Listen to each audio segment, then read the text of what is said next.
science and for the gold standard science, and update the recommendations as we learn more. And I think you're going to see some amazing results of breaking it up. It's not only that you're doing fewer vaccines or jabs, as they say, but you're doing them in a series of visits to the doctor, much smaller amounts. To ensure Americans benefit from these recommendations, my administration is fully committed to using every tool at our disposal, including a review of potential funding and finding. Frankly, we're doing funding and we're doing findings. And the findings will be announced almost immediately as we gain some strong surety. So now I'd like to have Bobby say a few words, followed by Jay, Heidi, and Jamie, and then I'll sign the executive order, which I'm very excited about, because I came in and I said, I want to find what's going on with autism. It's many, many times what it used to be years ago, and it gets progressively worse, and we had progressively more and more vaccines. So in a nutshell, and you can see it through this, we're breaking up the vaccines and we're breaking them up into time periods. Okay, not so complicated. And we think we're going to have a tremendous result from doing that. Very simply, large amounts of vaccine, large amounts of, like, vats of vaccine are currently pumped into your child's body. And we're doing 20% of that at each visit. And we'll let time elapse between visits so the body can handle this massive amount of fluid being pumped in. I think it's going to make a big difference. You know, there are some groups that have virtually no problem with autism. And they, you know, I have to say this, they're groups that aren't big into the world of vaccines. So there's something wrong when we see record numbers all the time, every year for years and years. Every year gets higher, higher, higher autism. And we think we have a very good recommendation, and a lot of good things are happening. We're going to be releasing some very detailed paper. Here's another one, European countries versus the United States. Look at that. These are high-level, very medically powerful European countries. You see the top, that little chart says a lot, but that's the difference. So with that, I'd like to have Bobby say a few words, please, and then we'll go to the others. Please, Bobby. Thank you, Mr. President. I want to start by just reinforcing something the President said, which is the source of his concern about this issue. And I'll just give an example. In 1970, the biggest epidemiological study at that time in history was performed. And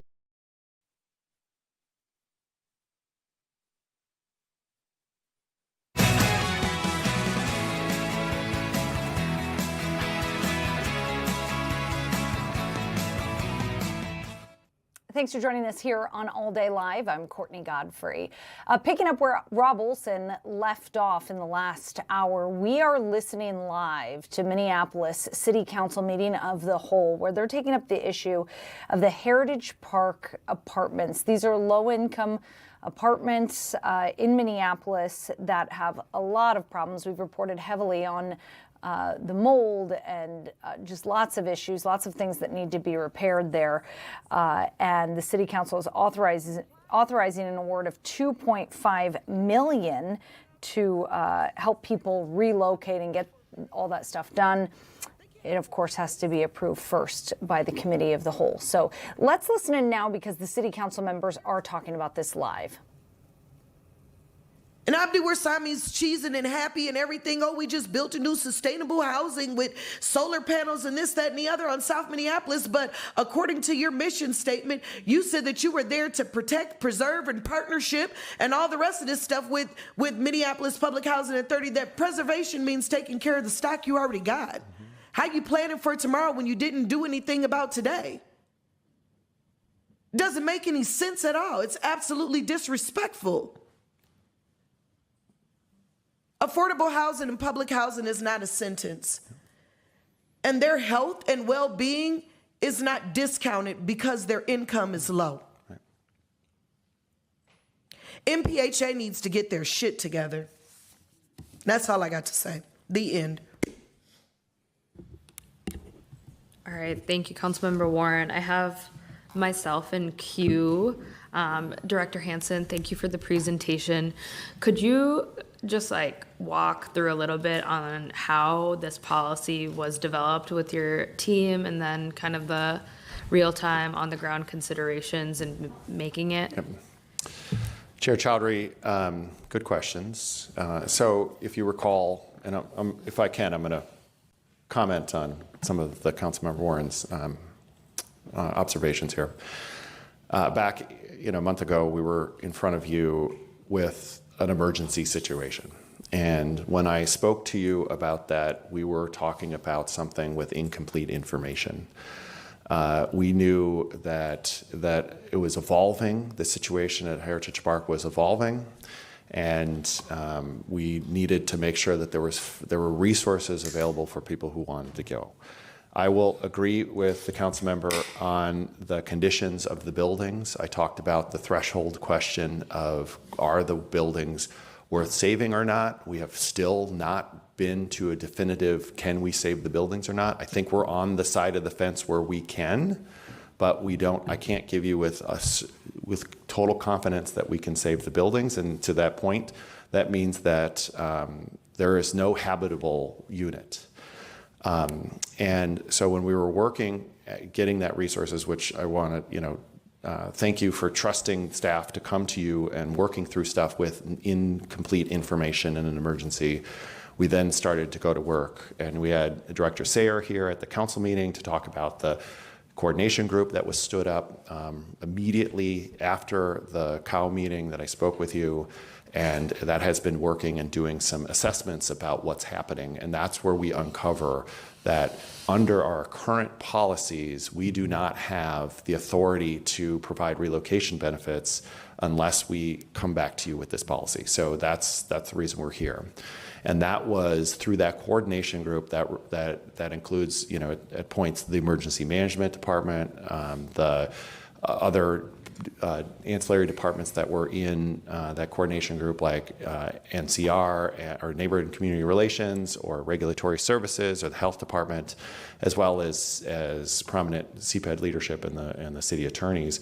And as we were working towards the transition back to CPED, we knew we had to come back with this policy. And so in earnest for a majority of the last 10 days up until Friday when we released this policy for you to review, it has been city staff working with city attorneys and housing staff and our policy research and outreach team working to craft what we've learned from people on the ground at Heritage Park. And so that's why we're trying to, what we have in front of you is helping people for a year of the extra cost, we think, so that they can meet it, and then figuring out what that stipend would be for moving. And we understand that the smaller your dwelling unit is, the least you're lower cost than the larger unit. So that's why we have a graduated benefit to units. And as we do that, we still continue to talk about what is the condition of Heritage Park. And I want to address, the Minneapolis Public Housing Authority continues to work with the city of Minneapolis. And I will agree that they have not been as forthright, but they are finding resources for transfers of public housing units within Heritage Park for those that have to move because they have decided that or determined that they're not habitable units anymore, and they're working towards resources for those that voluntarily want to transfer to other units. We have to they have resources, we have to hope that they are bringing those, and we have to expect that the Minneapolis Public Housing Authority is bringing resources for Minneapolis Public Housing Authority residents. The city is here because we make the discretionary decision that Heritage Park is important in this case, and we need to help the others that don't have that path out that MPHA units would. And that's what this policy is about. And I have to think about, at this moment in time, I'm thinking about what is Heritage Park now? What are we doing? How do we effectuate the funding in a reasonable and manageable way? How do we start working with the residents of Heritage Park that don't have a path out? This provides that option. And get on the ground. We are bringing in a relocation consultant that will work with us, so that can sit down with each individual household and work on, where do you want to go? What works for your family? Where do your kids go to school? What other things do we need to think about? And that's going to take some time, and that's what we're going to manage. This helps us open that up so that we can start working towards that, and I think that's going to help. And then we can go back to say, how did we get here? I mean, we were just focused as much as we can on the conditions of folks in Heritage Park now. And hopefully we can get back, and then we can talk about how we got here. And I'm all open for that conversation, how we got here. Because we have to learn as a city, when we make these substantial investments into people's homes. This is not an affordable housing project. This is 400 homes that we invested in. And we had the front row seat to this development, and now we're at this condition. We have the same conditions we were supposed to abate with the consent decree, and now we're here. And so it is important and imperative for CPED to sit down and figure that out. We're going to work with the other departments that are within the city about what went wrong, and so we don't have this thing happen again. It does not delight me to be in front of you to talk about this, but it is important for the city to, when they know something, to do something, and that's what we're here to do. I hope I answered your question. Yeah, I think for sure, in part. I want to make sure we get to others in the queue, because there's a number of council members. I did have a question, maybe perhaps for the city attorney. Could you kind of speak to the jurisdictional issue that CPED came across that's requiring them to bring this policy forward? Sure, yes. So, good afternoon. So essentially, our existing relocation policies, for example, for redevelopment of a project, which CPED often uses, didn't fit with this one because there isn't actually redevelopment occurring at the moment. And then there's also a separate temporary relocation policy that is generally used as part of our lead abatement program that is really intended for a short-term, right? Contractors go in, remove the lead, someone comes back within a week.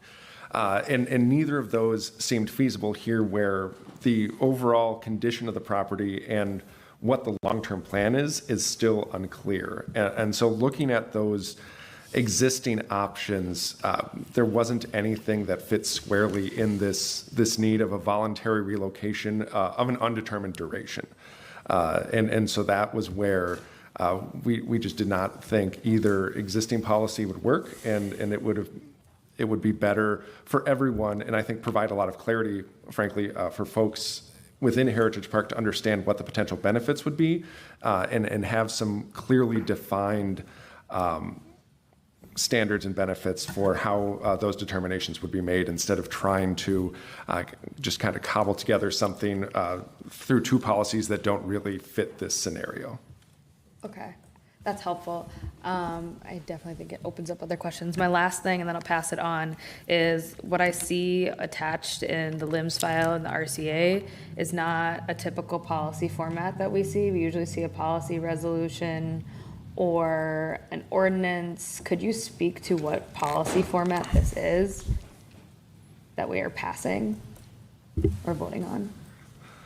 Sure. So this one was drafted and intended so it would be as clear as possible, so folks both within the city and outside of the city would get a clear understanding of what the benefits would be and how the policy works. And so we want this to be something that everyone can see, and I think it is written somewhat similarly to our existing relocation policies from CPED, but in terms of whether a resolution will be added to it or not, that is something that we're working with the clerk's office to finalize before Thursday. Yeah, I see that this is available clearly for the public to understand. And for me, it's important that we have clarity as a legislative body in what way we're approving legislation, right? Because we typically have an author. There's no author on this. Right? And we also have a process that shows like, this is when it's enacted. I also have some questions about like, do we have to pass something in order to void this policy?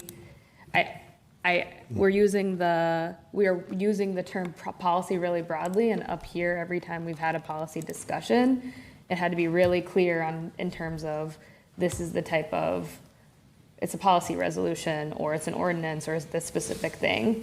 Additionally, I feel like and this isn't to speak against this, I'm no way in doing that. I just think we're having a big issue with how this is formatted and how we are taking this up as a legislative body. There's obviously a financial impact. There is the $2.5 million we passed, but there isn't an attached fiscal note. So I just wanted to point that out. I don't know if there is anything from Director Hansen or yourself, City Attorney, in terms of kind of those leftover questions in terms of policy format and then fiscal note.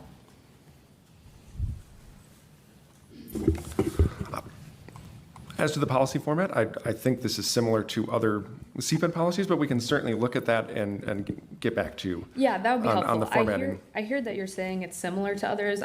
We're voting on something, and I know that CPED has internal policies, so it would just be helpful, but happy to follow up later. Councilmember Vita, you're next in queue. Thank you, Chair. Director, welcome back. Just a few questions about some of the things you brought up in the presentation. Have you selected a relocation consultant already? Do we know who that is, and when is that person going to start on this? Chair Chowdhury, Councilmember Vita, we are working to utilize an existing contract with through Public Works, so we don't have to do an RFP. And so we have a firm called SRF that we're negotiating a contract with. So it wouldn't be one person; it would be a group of people that we've used to do relocation when we do tax credit projects and other CPED funded projects. What does the SRF stand for? Do you know? SRF is a multi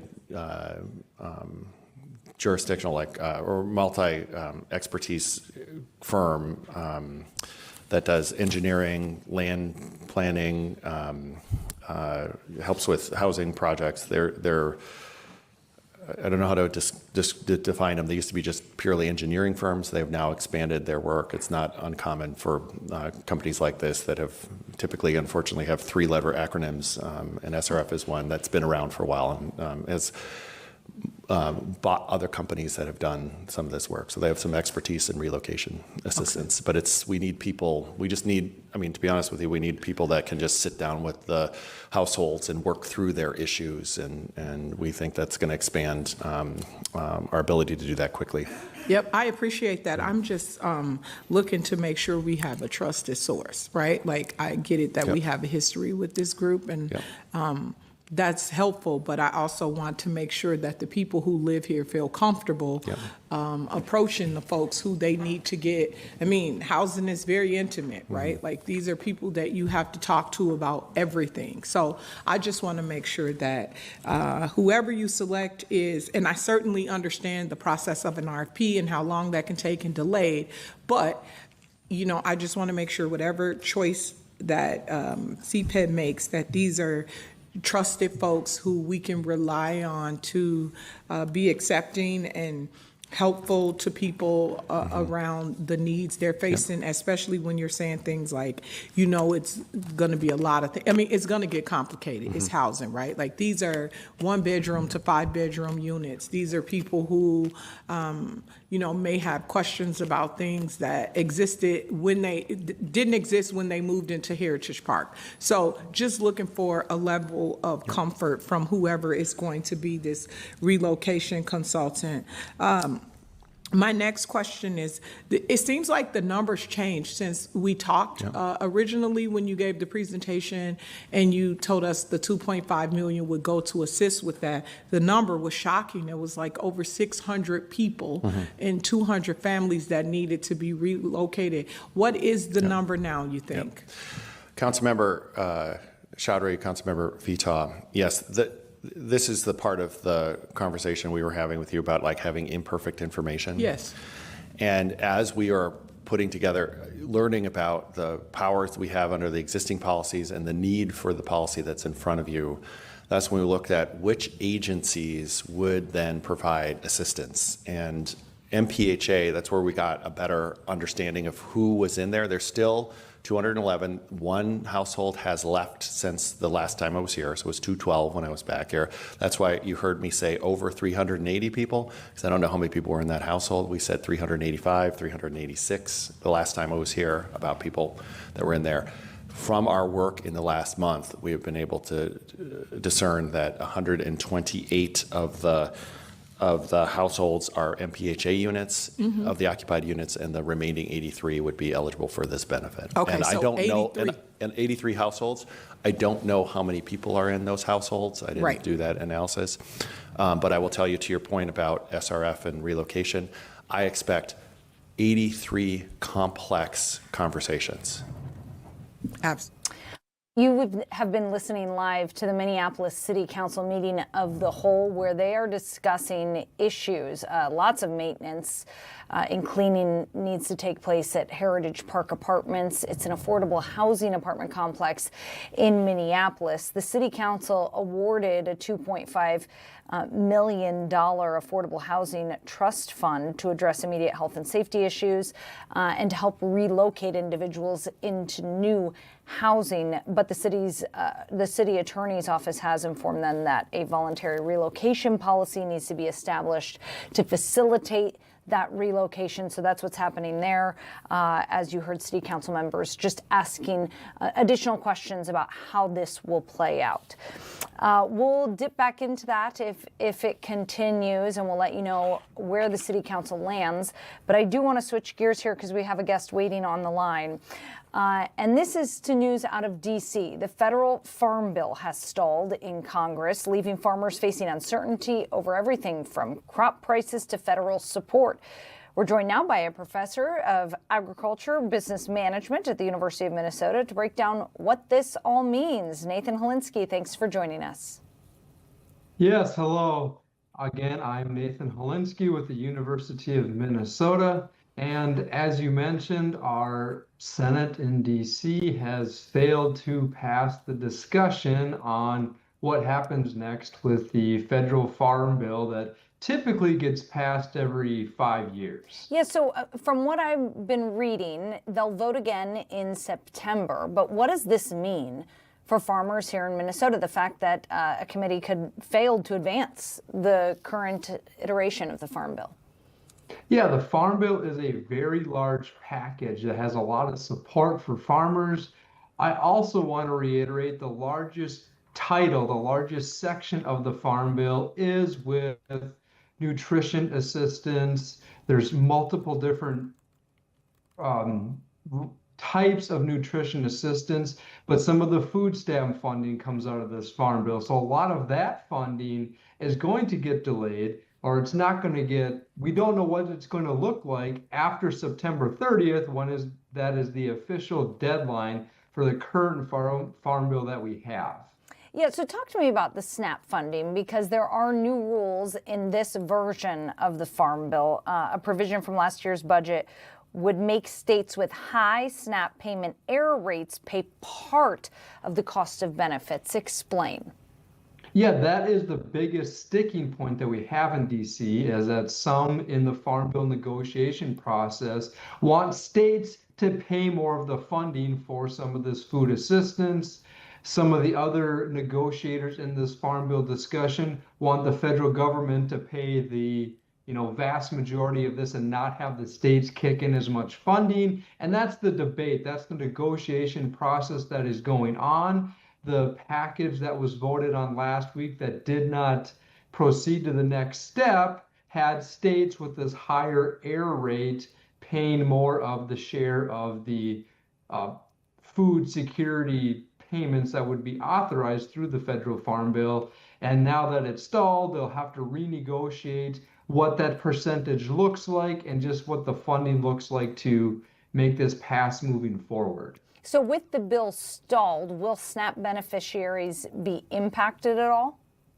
Well, not as of yet. The current funding package goes through September 30th. So until then, everything is kind of set in stone, but obviously come October, we're going to start having problems. So we need to get some votes before then. So, and some of the packages, some of the things that they have voted on that go through September 30th, some of that funding goes through the end of the year, as in December 31st. So there's a little bit more wiggle room than September 30th. But regardless, by the end of the year, we do need a new farm bill passed because there's a lot of things that go into the farm bill. The farm bill is a very large package that impacts all Americans because we all eat. We all, eat food that farmers raise, and a lot of corn goes in ethanol, which is used in all of our cars that go down the highway. And also farmers grow, fiber for clothing for people to wear. So there's all kinds of things that are impacted when this farm bill gets delayed and we don't know what's going to happen. The current farm bill we have was enacted in December of 2018, and it was extended the last 3 years because typically it's a 5-year farm bill. The last 3 falls, it has been a 1-year continuation of that original farm bill. So we're working on this continuation, and we would like to see a new farm bill with some more changes than just a 1-year continuation that we've had the last 3 falls. So what I hear you saying is this is not unusual that they have to keep the old farm bill in place while they debate. I would say it's not unusual. It's not unprecedented. Maybe that's the better word. Historically, the farm bill started in the 30s, right? We had kind of the Great Depression, very reduced farm prices, and the farm bill was enacted again, the first one in 1933, with helping with farmers having adequate funding from their business, making sure that they could sell their crops at a profitable level. It's evolved and changed over the last 90 some years, but we usually have a somewhat reoccurring new farm bill getting enacted to help farmers.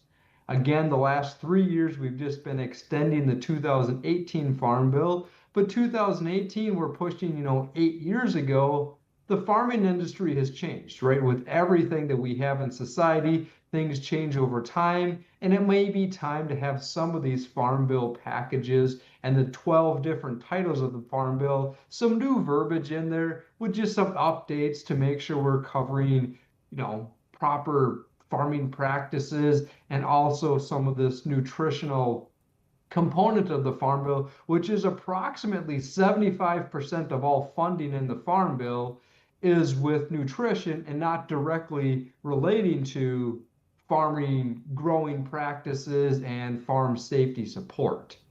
Okay, and what about hemp? Because here in Minnesota, a lot of eyes are on the part of this bill that deals with hemp and would impact the hemp industry here in Minnesota, like those THC beverages, THC gummies, etc.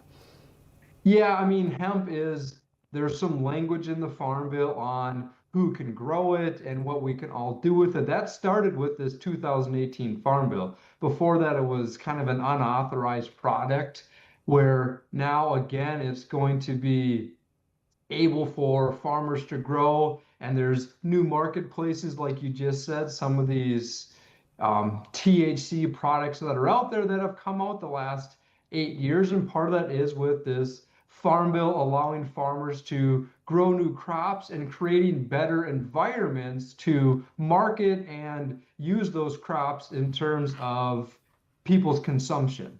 So if this farm bill doesn't pass and we have another 1-year resolution, there will not be an immediate impact in terms of people's THC ability to purchase those products. But the farm bill helped initiate that process.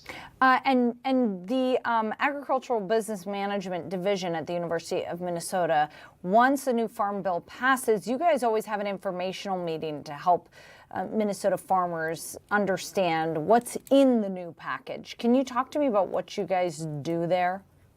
Yeah, exactly. So again, I work for the University of Minnesota Extension, and our agricultural business management team, we go across the state. We typically have done workshops in almost every county in Minnesota, explaining to farmers the pros and cons of the Farm Bill and what options they have. Some of the major components that farmers have to choose between the Farm Bill are the different, crop safety net programs. We have the agricultural risk coverage, and also the price loss coverage for crop farmers. And we go across the state of Minnesota, educating them on the economics of choice PLC or choice ARC, and whether or not that's the best fit for their farming operation for their different crops. Corn, soybeans, wheat, they might have different best options for ARC or PLC. And the University of Minnesota does a great job educating all farmers across the state on what is the best fit for them. And again, what are the economics between choice one, choice two, and the deadlines for these decisions, right? We can't just make these decisions whenever we want to. There's a certain window to make that decision. And we at the university help educate farmers and just explain what's, best for them. So the Senate Agricultural Committee chair says that this was their best and final offer. And they warn that without a new farm bill, the current law will remain in effect. Could you see that happening, or do you think they're just playing hardball? Do you think they will end up negotiating? I don't like to get into what will happen in DC. The university, we like to educate on what actual package has passed. I do think the Farm Bill is an important package, important bill that we need to get voted on. And I do foresee some future negotiations and an uptick on this discussion in DC. I know this, that Senate committee has reported that they want their senators and congressmen to go home, have a discussion with constituents, and figure out what is the most important for constituents' wants and needs, and come back to DC and renegotiate what is their priorities in the Farm Bill, and hopefully come to a final conclusion, a final decision in the next few months to get a new Farm Bill passed to help our farmers in America, stay in operation so that we have a, wide variety of food and fiber and fuel being grown in America to help all constituents, all residents of America have, affordable food, affordable gasoline with our ethanol production and, biodiesel that we create in America. Farmers do a lot of good in America. And I do think that our congressmen, congresswomen will understand the importance of a new farm bill and come to some form of conclusion. If that's a 1 year, continuation of the 2018 farm bill, or if we get a new farm bill passed, that's remain to be seen. All right, Nathan Holinsky from the University of Minnesota, appreciate you coming on the show. Thank you. All right, and like he mentioned earlier in that interview, the current extension of the 2018 farm legislation expires September 30th. All right, we're going to take a quick break. We'll be back after this.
Welcome back.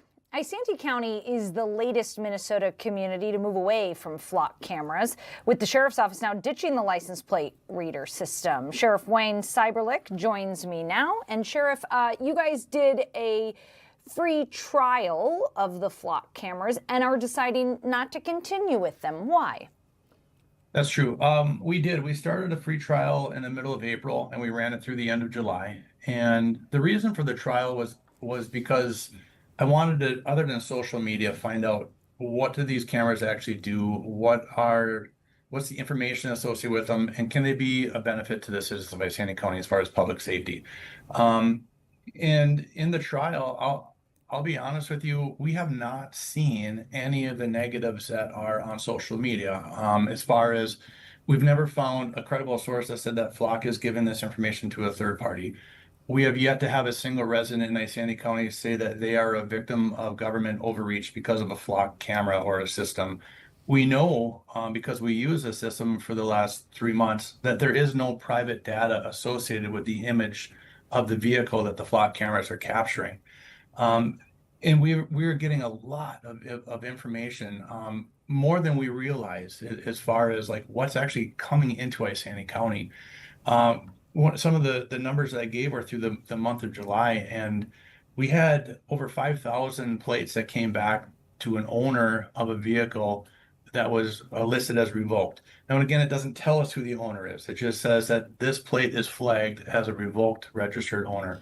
We had over 1,000 suspended. We had 25 cops alerts. We had 4 missing people, 4 stolen vehicles, 5 stolen plates.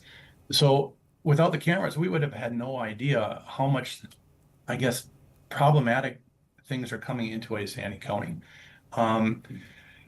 So I would say that they're beneficial, 100% beneficial. I think that they will aid law enforcement in investigations. They've helped us with several where we've made arrests. One of them was an arson case that we were able to use Flock as a part of that investigation.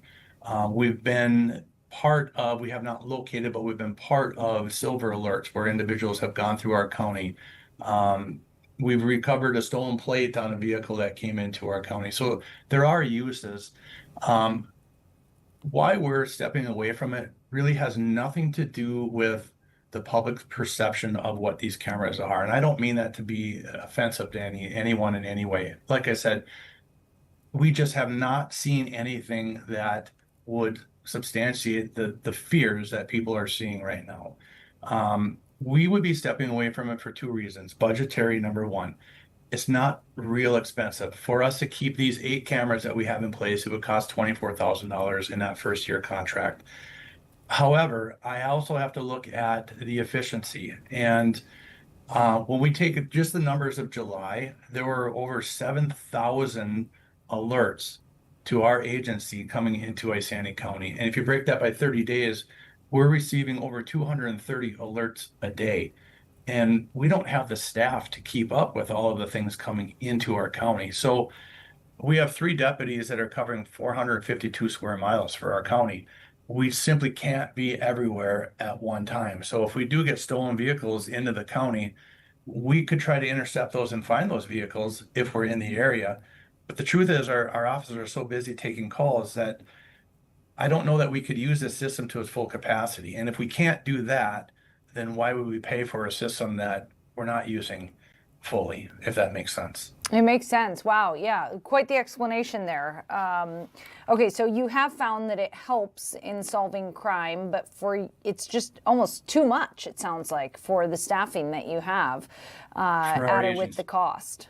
Correct. For our agency, it is. It's just, there's just too much and we can't keep up with it. It's not, I just don't see anything negative with it. I know that there are a lot of fears in the public, and there should be, and people should ask questions about these things. They should know exactly what it is and what it isn't. But yeah, Courtney, we just can't keep up with all of the alerts that are coming into it. You have kept the door open, though, to revisiting the idea of entering into a contract with Flock. Is that right? That's true. So we are on this 30-day or a 90-day trial, rather. So like I said, at the end of July, it ends. We've extended it through the end of August. We have the ability with Flock in agreement that we could even extend it to the end of the year. I have not signed that agreement to extend it because honestly, if we're not going to use it, then why extend it right now? So as it sits right now at the end of August, we will not be using it any longer.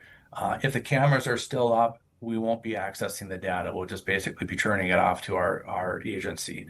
But because there hasn't been any negatives that we can actually say that this is real, that Flock is giving this to a third party, or there is private data associated with these things, because there hasn't been any, I don't want to rule out the possibility that in the future, maybe we could use this. It's just for our agency right now, this just doesn't seem to be the right time. So it sounds to me like the political concerns around flock cameras played zero role in your decision to not continue with that trial.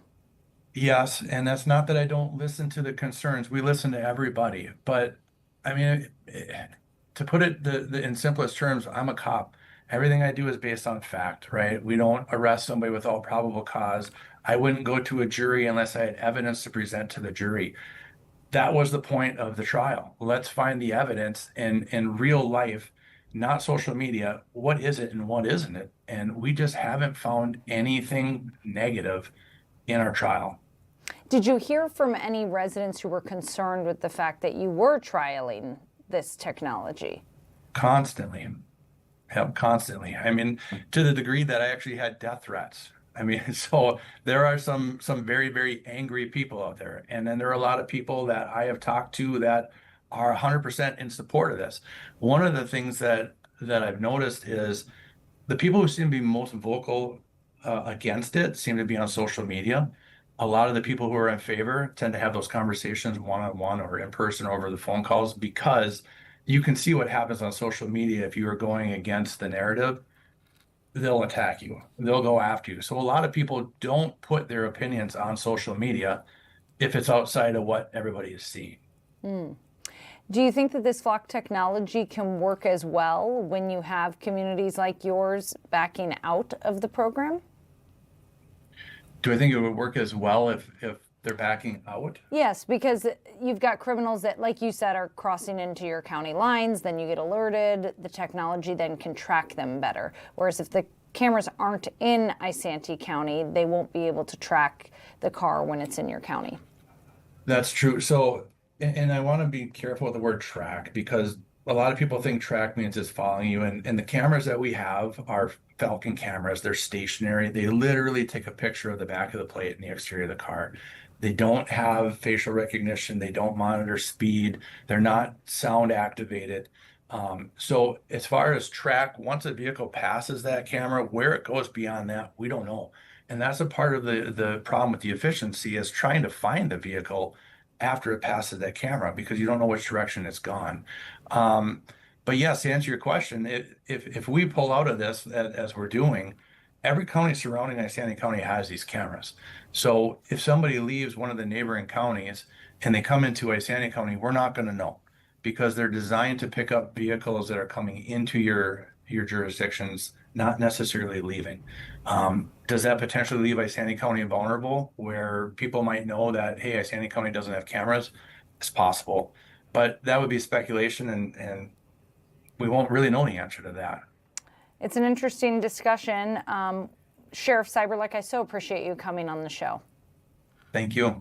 All right, that was Sheriff Cyberlick with Isanti County. They are choosing not to continue a trial run of flock cameras, which is the license plate reading system, purely because he says they don't have the staffing to really stay on top of it. So he didn't find any negatives with it, nothing political. They just are choosing not to continue.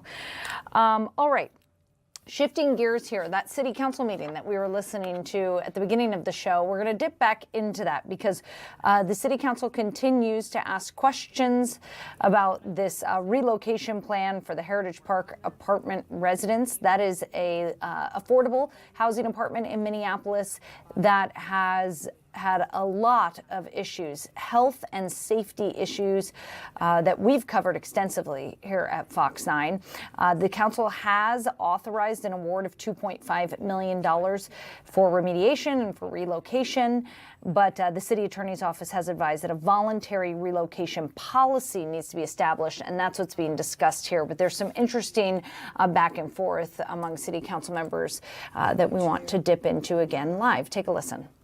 Director Hansen, we talked about a couple of, I'm listening to you as you're saying what's going on with this relocation program.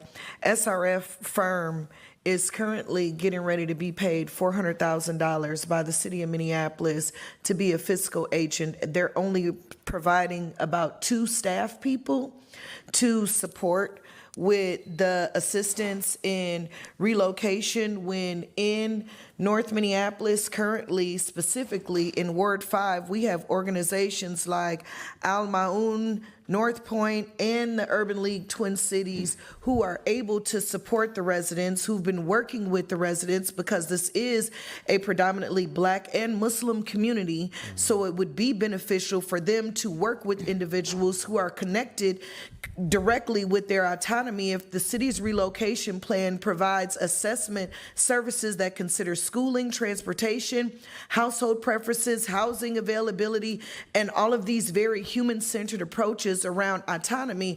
Then whether you're a resident of public housing or not, you still should be given that same grace and human-centeredness and the ability to work with people that are directly within your community so that there is a very cultured and human-centered approach. I want that changed. I'm not working with SRF or whoever those people are. If we're going to pay $400,000, it's going to North Minneapolis. We did something else like that already. We won't have more of the same.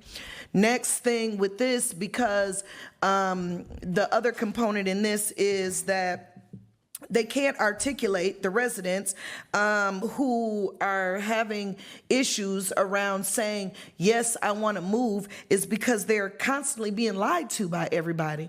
Everybody keeps changing the story up. There's no consistency. When I talked about this in the beginning and I said, housing insecurity is a real thing. I don't know if you don't get it or you don't understand when I say it. Like, if you don't know what housing insecurity means, that means the difference between being housed and unhoused, the difference between me getting my car towed and being able to pay my rent. You know, the difference between one little mistake, living paycheck to paycheck, the difference between buying diapers and eating today means that I might not be able to pay my rent tomorrow if I have to spend too much or the price goes up. Like, that housing insecurity is a real place. The barriers that individuals have to housing, backgrounds, previous landlords, individuals who are being retaliated against in this situation, dealing with MPHA and Property Solutions. Now, still currently, there are residents who are going to court and are experiencing housing barriers. This $2.5 million that we allocated towards Heritage Park would essentially equate to about $12,000 per household for all 211 families. Instead, we've discounted it and we're paying all of these additional administrative costs. There's not anything that anyone needs to do, really, essentially, to qualify to move. Everybody is eligible. They should be. The truth is, it's not habitable. It's not anywhere that anyone should want to live. Like, it's a real place. And I think that, yes, as the city, we can't tell people you have to go, but what we should do is give them proper information around the implications of black mold. I still got some stuff growing on my arm from being out there door knocking. Do you see what I'm saying? Like, it's still growing there. It's very visible. Being out there if it's doing this to my arm, in addition to sitting right underneath the herc and everything else that's going on over there, all of these conditions weigh a heavy factor on how people are living in this situation. There should not be any gaslighting going on here. They can't articulate it because they're being lied to.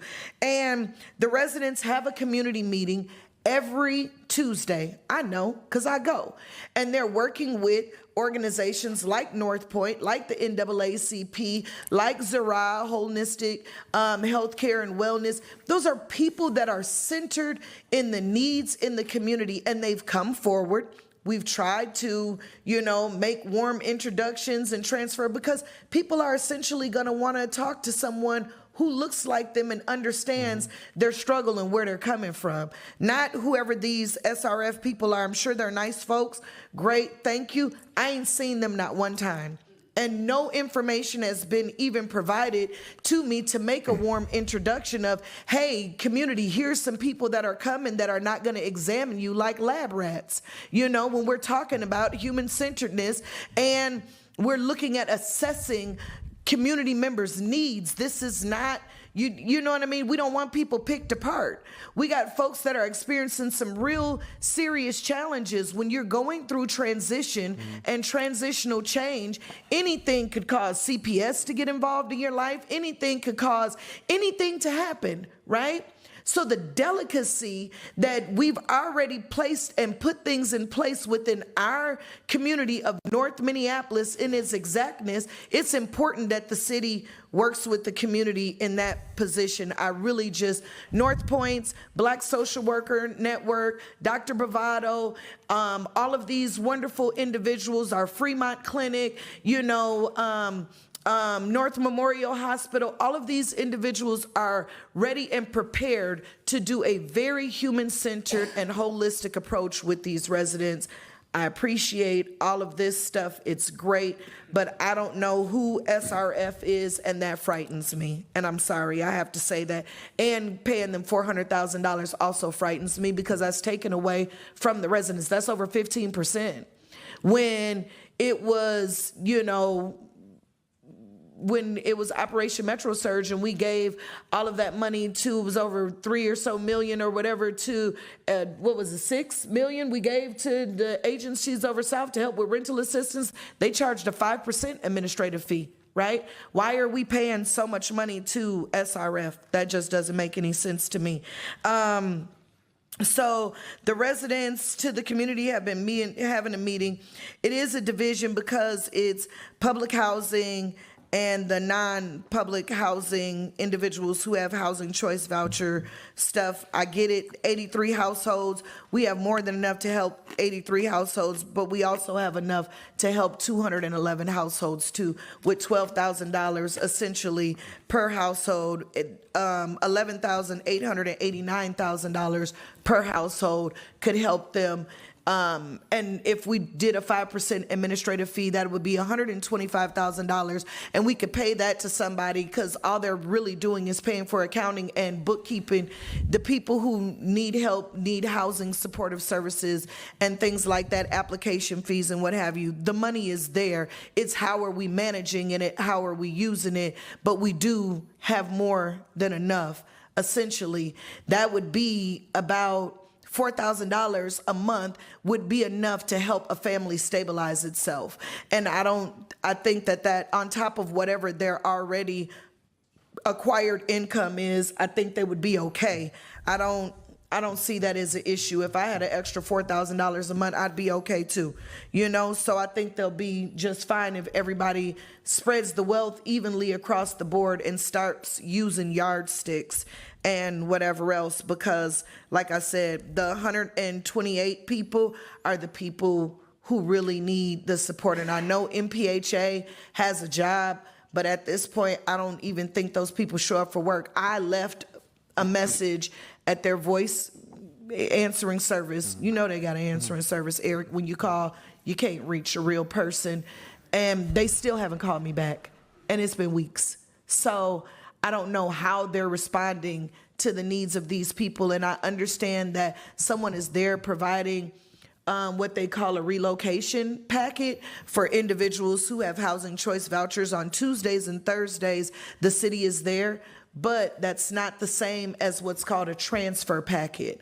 A transfer packet is what's utilized for an individual who is a participant of public housing, so they can transfer to another public housing space, or they can port out to another city, whether it's Metro HRA or Ramsey HRA or Dakota County CDA or what have you. They can move into another if MPHA is saying that they don't have the capacity, but no one is helping them with that. And then they're being told that they got to qualify and someone needs to come and look.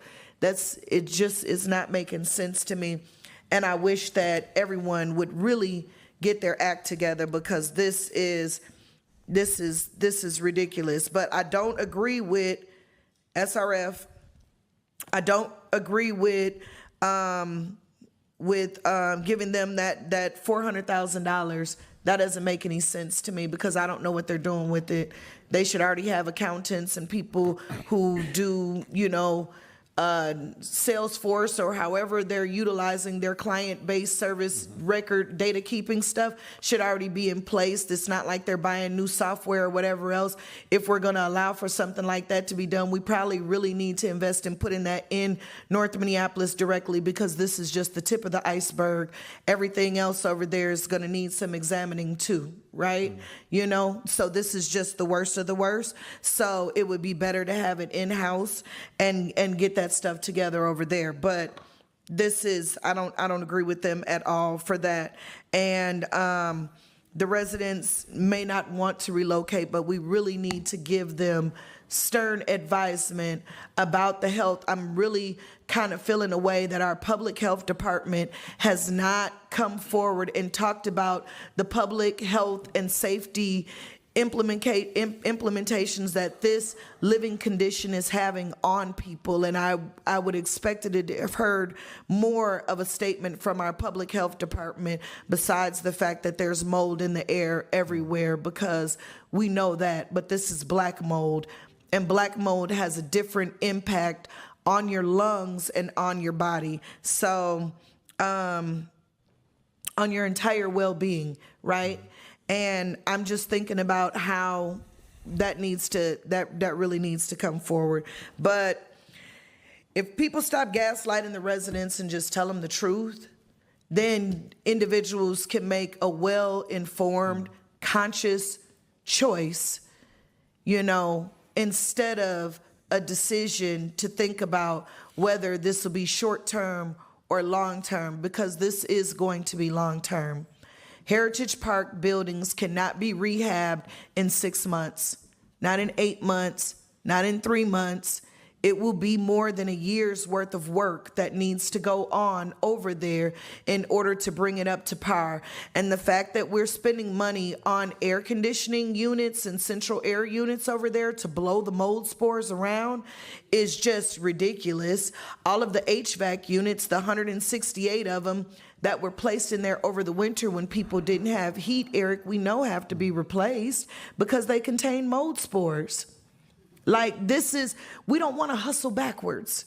Let's not hustle backwards. Let's move forward. My campaign slogan was moving us forward. Let's move forward. Let's do the right thing, Let's move forward, and let's ensure that people have right information so they can make right choices and clear, understanding, access, and the opportunity, to don't strip people of their autonomy. We cannot do that. Like, I'm seeing this, and literally every day it breaks my heart. I sat in my car for an hour on Friday after Alfred called me and cried, because I'm like, these are public housing residents. They're not going anywhere. They're the ones who are being gaslit through this whole thing. MPHA is not doing enough. This wasn't even our stuff, but we stood up. Mm-hmm. I called Jacob and I said, hey, I need you to flex your strong mayor muscle or something, because this is not fair to our people. We give them $5,000 a year to go towards their levy. I'm not saying that they got $5,000 sitting in a pot somewhere but in a vault, but I'm saying that we've contributed a lot to help support them. They're not preserving people. They're not preserving housing stock, and they're not preserving opportunity. No one's putting the people first, because this would not have gone on for as long as it has. Chair Chaudhry, Councilmember Warren, the city is putting the people first when it comes to what we can do here. I think we need to make sure that we're not letting the Public Housing Authority off the hook. They do receive levy, it's $5 million. Right. They have resources, and the political pressure needs to be applied so that they use it. And they've been showing that they're coming to the table. And so we have to continue to work with them so that those 128 public housing units still get the transfer benefits, those transfer packages you were talking about. It is a very complicated situation. You and I have had this conversation multiple times. We talk a lot about Heritage Park. And, I've used some of your turns of phrases with, Band-Aid on a bullet wound. And also, so you talk about the HVAC units. We should be looking at that, because some people will not move. Back to centering to their agency of the residents, some people will not move. And so we have to look at the conditions on which they're living, and if we can help with that, then we should be providing it. I'm just saying to us as a city, we should not be throwing all of the money into it until we have a global plan. And that's what we're working as hard as we can to get to, is that global plan, which is going to be, you're right, it's going to be like a year and a half, plus or minus a couple months on both ends, right? So it could be 18 months to 2 years to rehab Heritage Park, and that hasn't started. And with respect to SRF, they're not coming out and talking to people because they're not under contract. If we would bring in organizations from other that are not contracted, I would have to go through a procurement process. I'd have to go through an RFP. And so RFP would only take 30 days, correct? It would take 30 days, then we'd have to contract. You would not see relocation assistance available until the middle of the summer, or middle of the fall.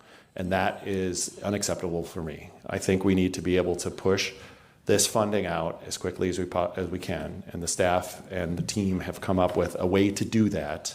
It's not perfect. Nothing is perfect in a unplanned situation, and so that's why we're suggesting here that we work with a contract we already have in place, and if we have community-minded supporters, that's positive. But I want to make sure that we can get to a point where we can start sitting down with households and finding out where they are and where they can be as soon as possible. And I think another 2 months of waiting for a contract to be in place is 2 months we don't have.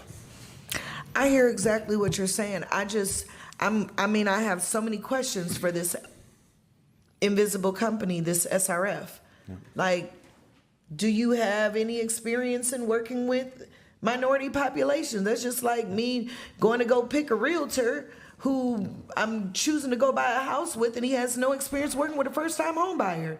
You don't know how to help people with, wine taste and beer money. I mean, I don't know who these people are, and they're taking a lot off the top. Yeah. So I see this as somebody seizing more of an opportunity than I do more as jumping in. And then what happens if they're not meeting the standard? What happens if the community complains and they don't feel comfortable, or they're not getting exactly what it is that they need? We got to go to our RFP too then again, don't we? What's happening? Chair Chaudhry, Councilmember Warren, I'm not going to opine on how much it's going to cost. I just know it's going to be hundreds of thousands of dollars based on the scope of work. Alfred told me. And then we're managing. Well, that's not something we've agreed to with SRF yet. Oh, well. But we have to manage that contract. We have to set expectations, and we're expecting to set those expectations to meet the needs of the community. And so if SRF is not meeting the expectations, then CPED is not doing its job. So just rest assured that we're going to be managing the contract so that the needs are being met. And those questions about cultural competence is something that we are asking as well. Like, how do you know have you worked with communities that, vulnerable communities like this before? And if we don't get a suitable answer, then we might have to go to an RFP. But we need as a city to look at this option because it gets the money available sooner. I understand, and I am. All right, you've been listening live to the Minneapolis City Council meeting of the whole. They are discussing Heritage Park apartments. Heritage Park has been in the news a lot recently because of health and safety concerns. We've seen a lot of photos and videos of mold and other health concerns in the building. It's a 440-unit building. And the City Council authorized an award of $2.5 million from the Affordable Housing Trust to help relocate those residents into new housing situations and to also fix some of the problems and do remodeling of those apartments. But the city attorney's office has advised that a voluntary relocation policy needs to be in place, and that's what you hear them discussing now as city council members continue to ask questions about how this will work and how this will look for those residents living at Heritage Park right now. All right, we are going to take a quick break. When we get back, we're going to do a check of headlines. After that, we are going to have our resident pediatrician in, Dr. Madeline Gagnon, to talk all things eating disorders, how to talk about them with your teens, as well as we're going to touch on some new announcements regarding vaccine schedules. The Trump administration just announced recommendations for a new vaccine schedule. We're going to ask her all about that. All that coming up after the break.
Welcome back. Ariana Grande has been making headlines recently due to her physical appearance, more specifically, her thin frame, with the conversation raising bigger questions about how celebrity body talk can impact our teenagers. Parenting strategist and founder of Pulse Parents, Dr. Madeline Gagnon, joins us now to talk all about it. Hi, Maddie. Thanks for coming on the show. Hi there. Hey, we miss you here in person, but we appreciate you making the time from your office today. Let's jump right in. Mental health clinicians have seen an increase in calls since Ariana Grande made headlines last week for her very thin appearance. Does that surprise you? No, it really doesn't surprise me. And the conversation around Ariana Grande, her recent music video Pedal, really brings to light a not surprising and really common discussion. And it can fall both ways. On one hand, as a pediatrician and the healthcare community always welcomes conversations about what's healthy. Certainly by simply looking at Ariana or anyone else, we certainly, can't diagnose them. We don't know what's going on. There's multiple reasons that someone could lose or gain weight. So not to make assumptions is really important about somebody. It also gives us a conversation starter to remind us that over 56% of teens are dissatisfied with their weight and body image. So this is a common issue.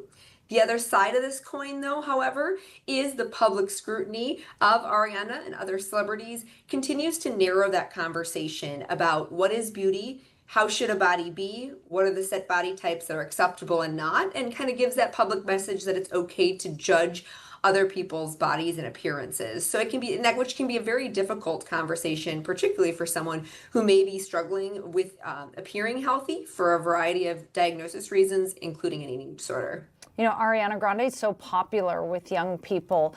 How does it impact her fans when they see someone they admire who does look extremely skinny? And while we don't want to comment on, it's not maybe for us to comment on her appearance.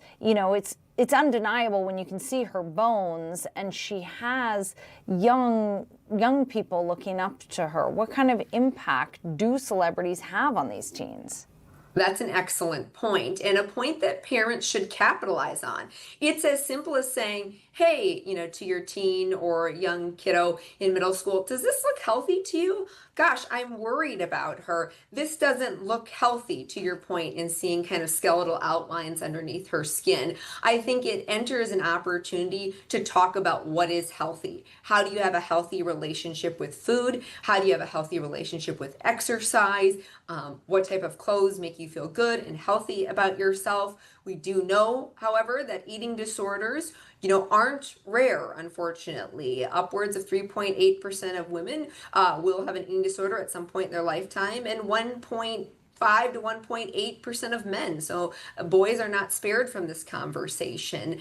And the median age, according to the Academy of Pediatrics, that we see an onset of eating disorder aspects, whether it's anorexia, bulimia, or other kind of restrictive or binge eating aspects, is around 12 and a half years old. So that's really young. And I think parents may miss the opportunity until someone's underweight. And that's the key takeaway here for me at this time is don't wait to have these conversations till you think your child or loved one is underweight, right? We need to be talking about what healthy and not healthy and good relationships with food and exercise long before that. And Ariana Grande and her music video give us a platform to have that conversation.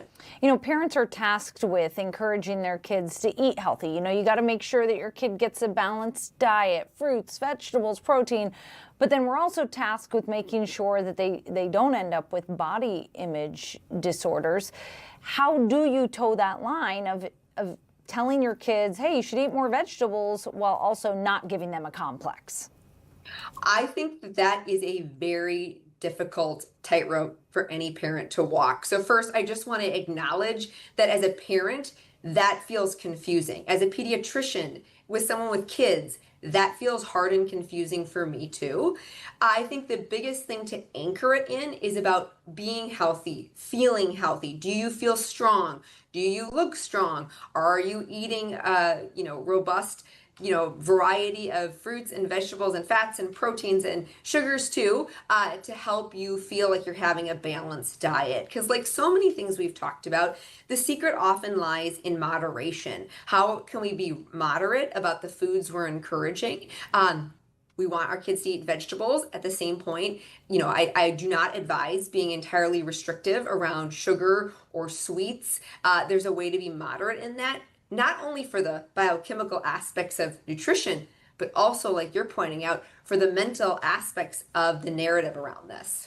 Unfortunately, I do have friends and family members who I love and care about who have struggled with eating disorders. And it usually, in a lot of these cases, at least anecdotally from what I've heard, it comes back to, well, my parent was, they instilled it in them because they were constantly commenting on what I was eating.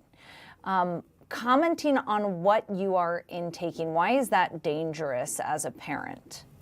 I think you're exactly right. I don't have the statistics on me, but anecdotally, as a pediatrician, I would also share in that. We have talked time and time again how powerful the parent voice is, around risky behaviors, around family values. Parents hold a lot of currency, even though sometimes I think they forget that in the middle school and teen years. But when we're commenting to our kids about, oh, don't eat that, oh, lay off the bread, why don't you hop on that elliptical more? These comments, it only takes but one or two to kind of plant a seed in a child's mind around unhealthy communication. We have to recognize that we as adults, we struggle with these same issues. There's many men and women alike who report dissatisfaction around their own body image in adulthood. And so we have to be very mindful about what we're saying and our own projections about our own bodies, and not to cast that down on a narrative for our kids. So I think it really comes down to being intentional. If there's a concern you have, if you're thinking your child is eating too many candy bars and sodas and really want to get to a new balance, I would be thoughtful about how to enter that narrative about let's eat healthier. Let's break out, the food pyramid or the various food groups, or let's talk about why my multivitamins may be helpful. Let's just interact the whole conversation on why being healthy is important, to not get kind of dysmorphic in our conversation around beauty and social currency. I think that's where we see a lot of young kids be challenged, is that their family social currency is around, beauty or thin body size, for example. It's all great advice. Lastly, what about working out? There is also a form of eating disorder where you overdo it at the gym, especially as I think about all these kids doing competitive sports, and sports have gotten so competitive, and they're on the travel team, and protein maxing is popular on social media and such. How do you talk to your kid about being successful and committed in a sport, but not taking it too far? I think, like we're saying with food, being moderate in our approach, keeping it to, do you want to be strong, right? We know that if you're overexerting yourself aerobically or lifting aggressively, that eventually there will be, undue strain and stress on your body. And so again, how do we continue the narrative around being strong and being healthy in our exercise habits? Because you're exactly right. We may see someone who's not underweight, but have had changes or anxiety around their access to exercise. And the bottom line here is that an eating disorder is certified as a mental health condition. It is treatable, and we do see a lot of folks very successfully find their way into a place of remission and no longer struggling with that issue, which is wonderful. And so I think it's just being wise as a parent of looking out for those kind of warning signs. Do you see someone withdrawn at meal times? Do you get somebody who's overly focused about not wanting to eat or jump on the treadmill too often? And so just kind of having these conversations on how to be healthy, how to be strategic, how to be the best athlete you can be. Because we certainly know if you're pushing yourself to the max, that is going to, come full circle to not help you be the leading athlete in your area. But I agree, youth sports and the narrative around youth sports and the social currency around youth sports, like beauty, is a risk factor. Man, you always have such great advice, Maddie. I want to switch gears here, though, because within the last hour, President Trump signed an executive order calling for changes to the vaccine schedule for children. So he's suggesting spacing out shots for kids. So this is going to confuse a lot of parents. I think a lot of parents are going to have questions. So I want to ask you about it. You're the interim president of the Minnesota chapter of the Academy of Pediatrics, American Academy of Pediatrics. I can't get my words out today. It's Monday.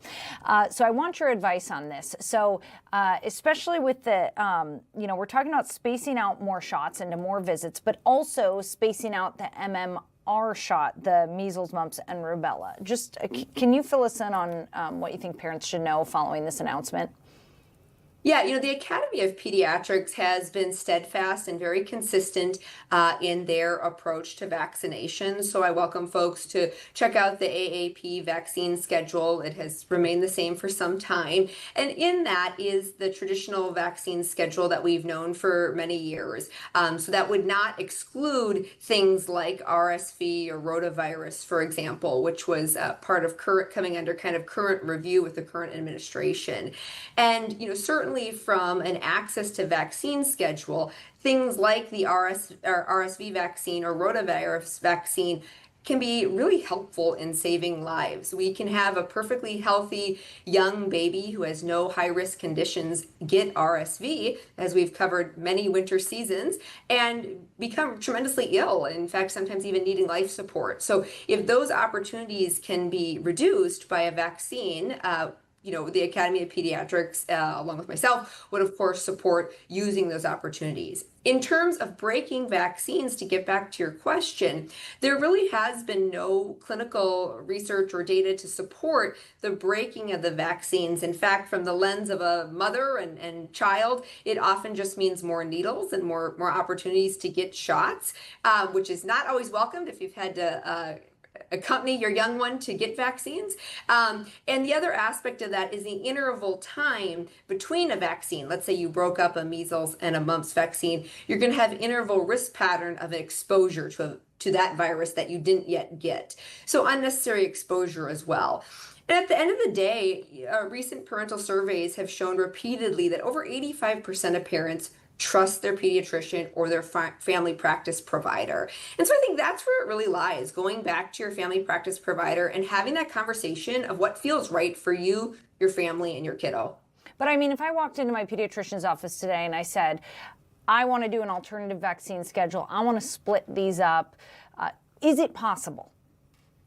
Currently, certainly vaccines and kind of we call that shared decision making between parents and the pediatrician, let's say, has been around for a long time and trying to figure out, what works best for your child. Sometimes in terms of just pure access, not every clinic is going to have access to every vaccine type, for example. For example, I would imagine many pediatric clinics have the MMR vaccine as a bundled uniform vaccine. So, as it relates to today's update in the news and related to what's in the refrigerator at your pediatrician clinic in terms of vaccine access, that may also play into facts. But I think having that conversation with your primary care provider about what feels right for your family is key. I will say, personally, as a pediatrician and the president-elect, of the Minnesota chapter of Academy of Pediatrics, certainly we stand by and endorse the Academy of Pediatrics vaccine schedule, which would at this time not break up a vaccine like MMR.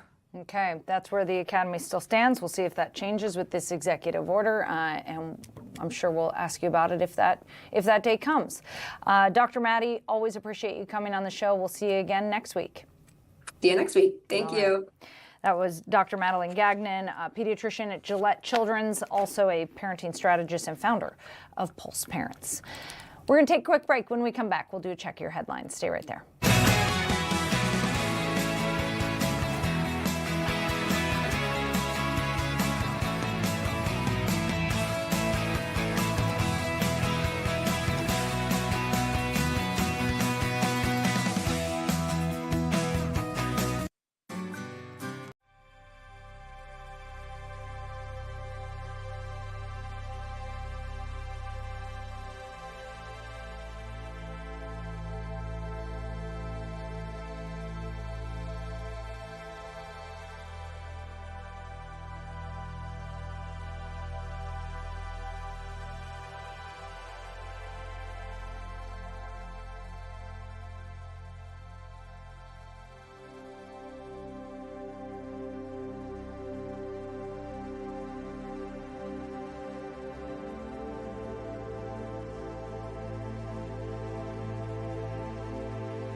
Welcome back. Thanks for joining us on this Monday morning. We hope you had a wonderful weekend. Well, we haven't been able to really set up the show at all today because we jumped right into it with live events.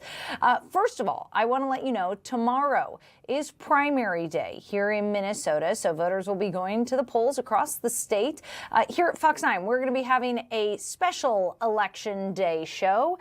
We're going to start, of course, covering the elections at 4:30 a.m., and that will go all day until we are done with our newscast at 10:30. But we're going to have a special Election Day show starting at 8 p.m. here on your Fox local app, and then it's going to go on to Fox 9 at 9 p.m. So that's going to be our Election Day special. We hope you'll tune in starting at 8 p.m. But again, we'll be covering the primary races starting at 4:30 tomorrow. And like I mentioned, it is primary eve today in Minnesota, with voters heading to the polls tomorrow to narrow down the field for November. The biggest races include the open governor's seat, as well as the U.S. Senate seat that's being vacated by now Senator Tina Smith's retirement.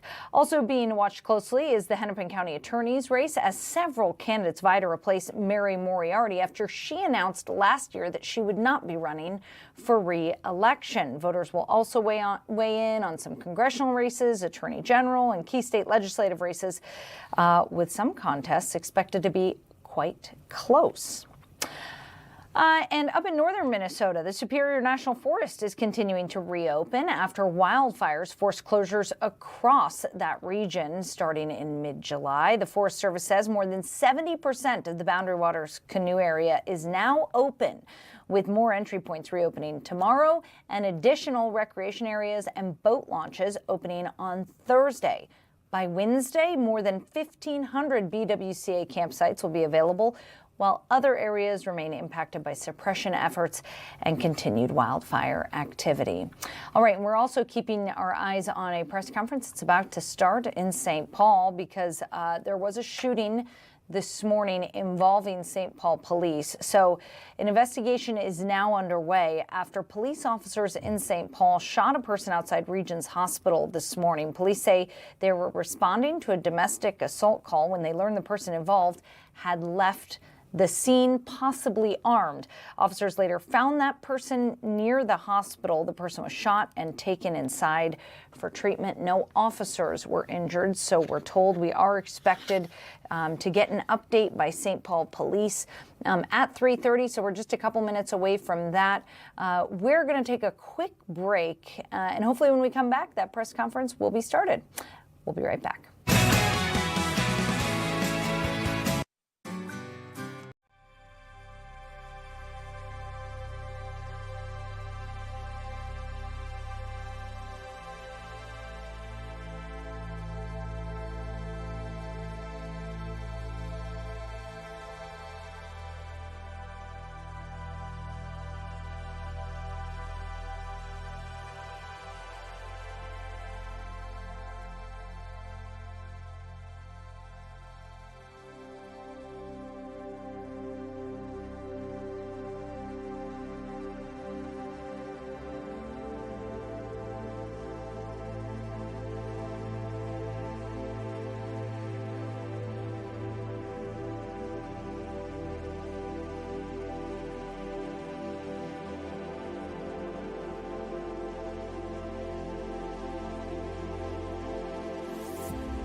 Welcome back. We are waiting on a press conference outside St. Paul Police Headquarters right now regarding a shooting that took place this morning outside of Regions Hospital. Basically, all that we know is that St. Paul Police shot an alleged domestic assault suspect who was armed. So, a person believed to be armed with a weapon was shot during what St. Paul police are calling an encounter following a domestic assault call this morning. So officers responded around 9:15 to the call of a domestic assault in the 400 block of Temperance Street. The caller told police on arrival that the suspect was armed with a weapon and had fled the scene. The statement did not specifically say what kind of weapon that the suspect had. It also didn't tell us whether it was a man or a woman, what gender the suspect was, but the person was outside of Regions Hospital when this encounter resulted in a shooting involving a St. Paul police officer. So like I said, those are really the details that we have at this time. We're awaiting this press conference where we are expected to learn more. Grace, do we have any update from our photojournalists on the ground as to when this might be started? Because it seems like they may be in some kind of a delay. No update as of yet. They just got set up about 4 minutes ago. And of course, sometimes these press events, they're slated to start at a certain time and they are a little bit delayed. But yeah, we're about 3 minutes delayed. I'm keeping a close eye on it. It looked like they were testing the mic earlier. But yeah, like you said, there's not a lot of details as of what happened this morning. So we're expecting to hear more details from, I think, the police chief. But so according to the information that they gave us this morning, no officers were injured in this incident. And they said that, once this incident was done, once the individual was shot, that they said there was no threat to the public. So they did not believe there was a threat to the public or individuals that were in the hospital. Officers provided medical assistance to the suspect who was treated at Regions. So the suspect was there outside of Regions, was then immediately admitted to the hospital right behind him. It does look like members of the St. Paul Police Department are now coming outside to address the media about this officer-involved shooting that happened this morning outside Regions Hospital. Let's take a live listen in.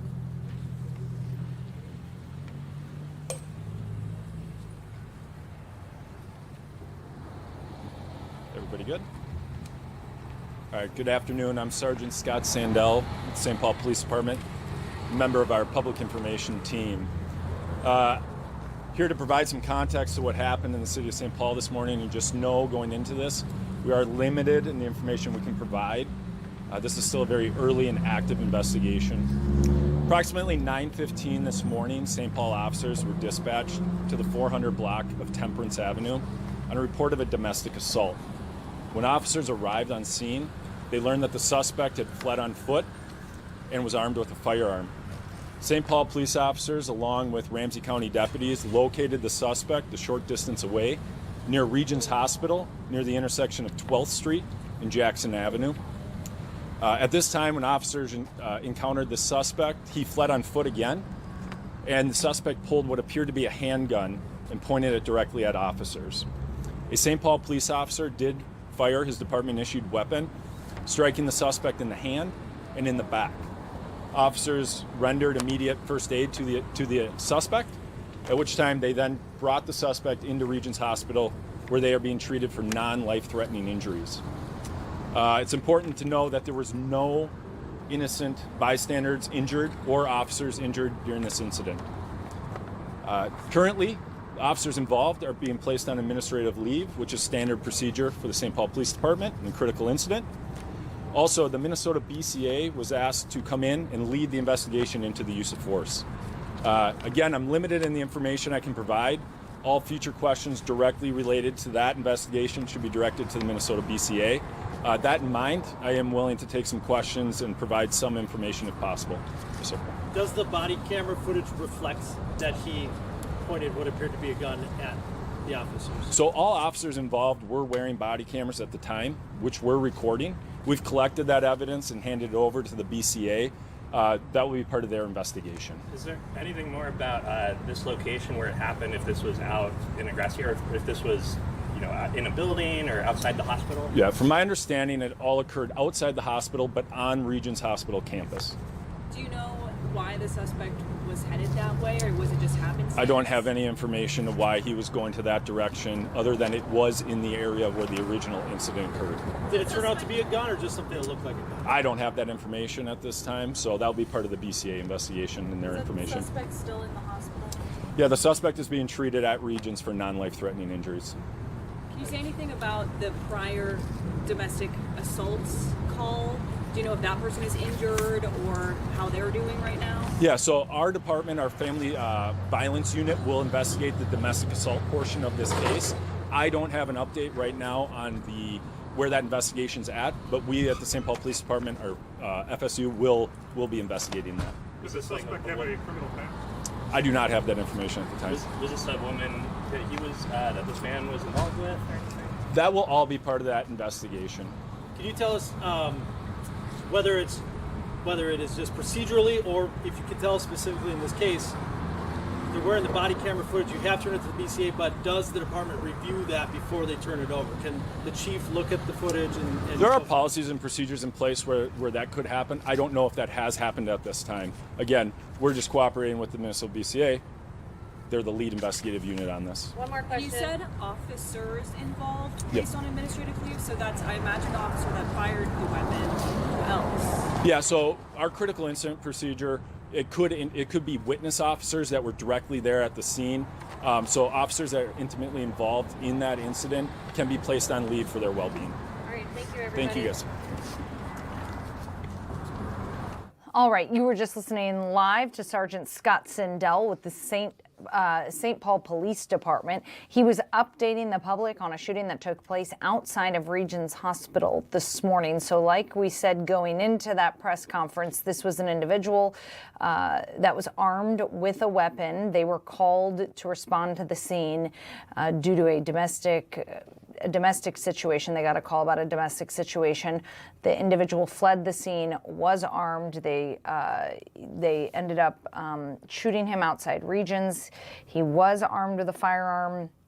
But they said they were limited in the information that they could provide because of how early in the investigation this is. But they did say that the officers were wearing body cameras and that body camera footage has been handed over to the Bureau of Criminal Apprehension. All right, we are going to take a quick break, but when we get back, we'll have more. Stay right there.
Welcome back. Well, as we've mentioned, it is primary eve. The primary elections are taking place tomorrow. Early voting has already started. The Secretary of State's office, by the way, saying that so far today, they have the highest number of absentee ballots turned in a non-presidential primary. So the highest number of absentee ballots filed so far today for a non-presidential primary.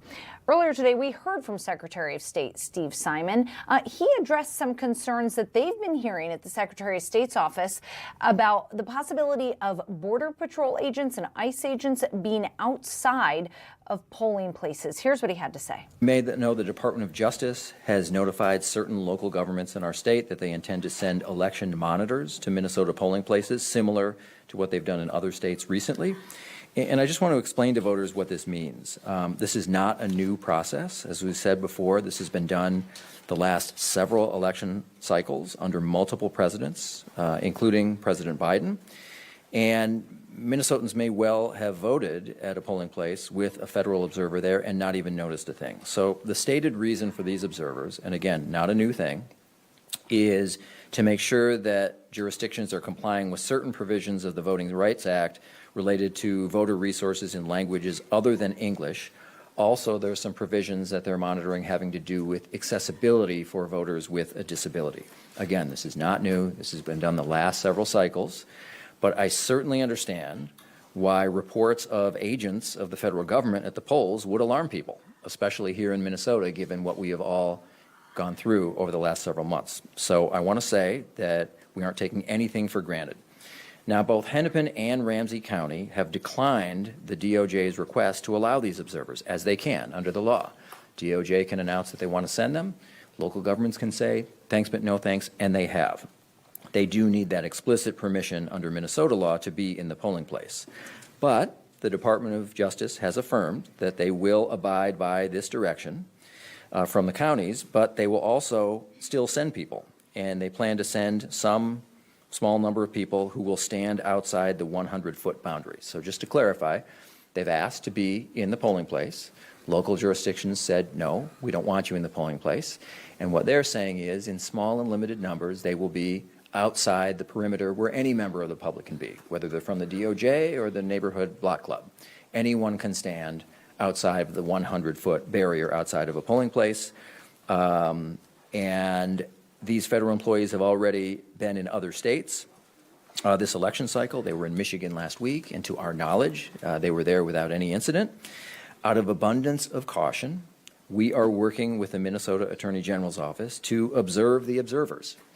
So they'll be standing outside the 100-foot zone, and we, working with the Attorney General's office, plan to have people watching the watchers just in case, just in case.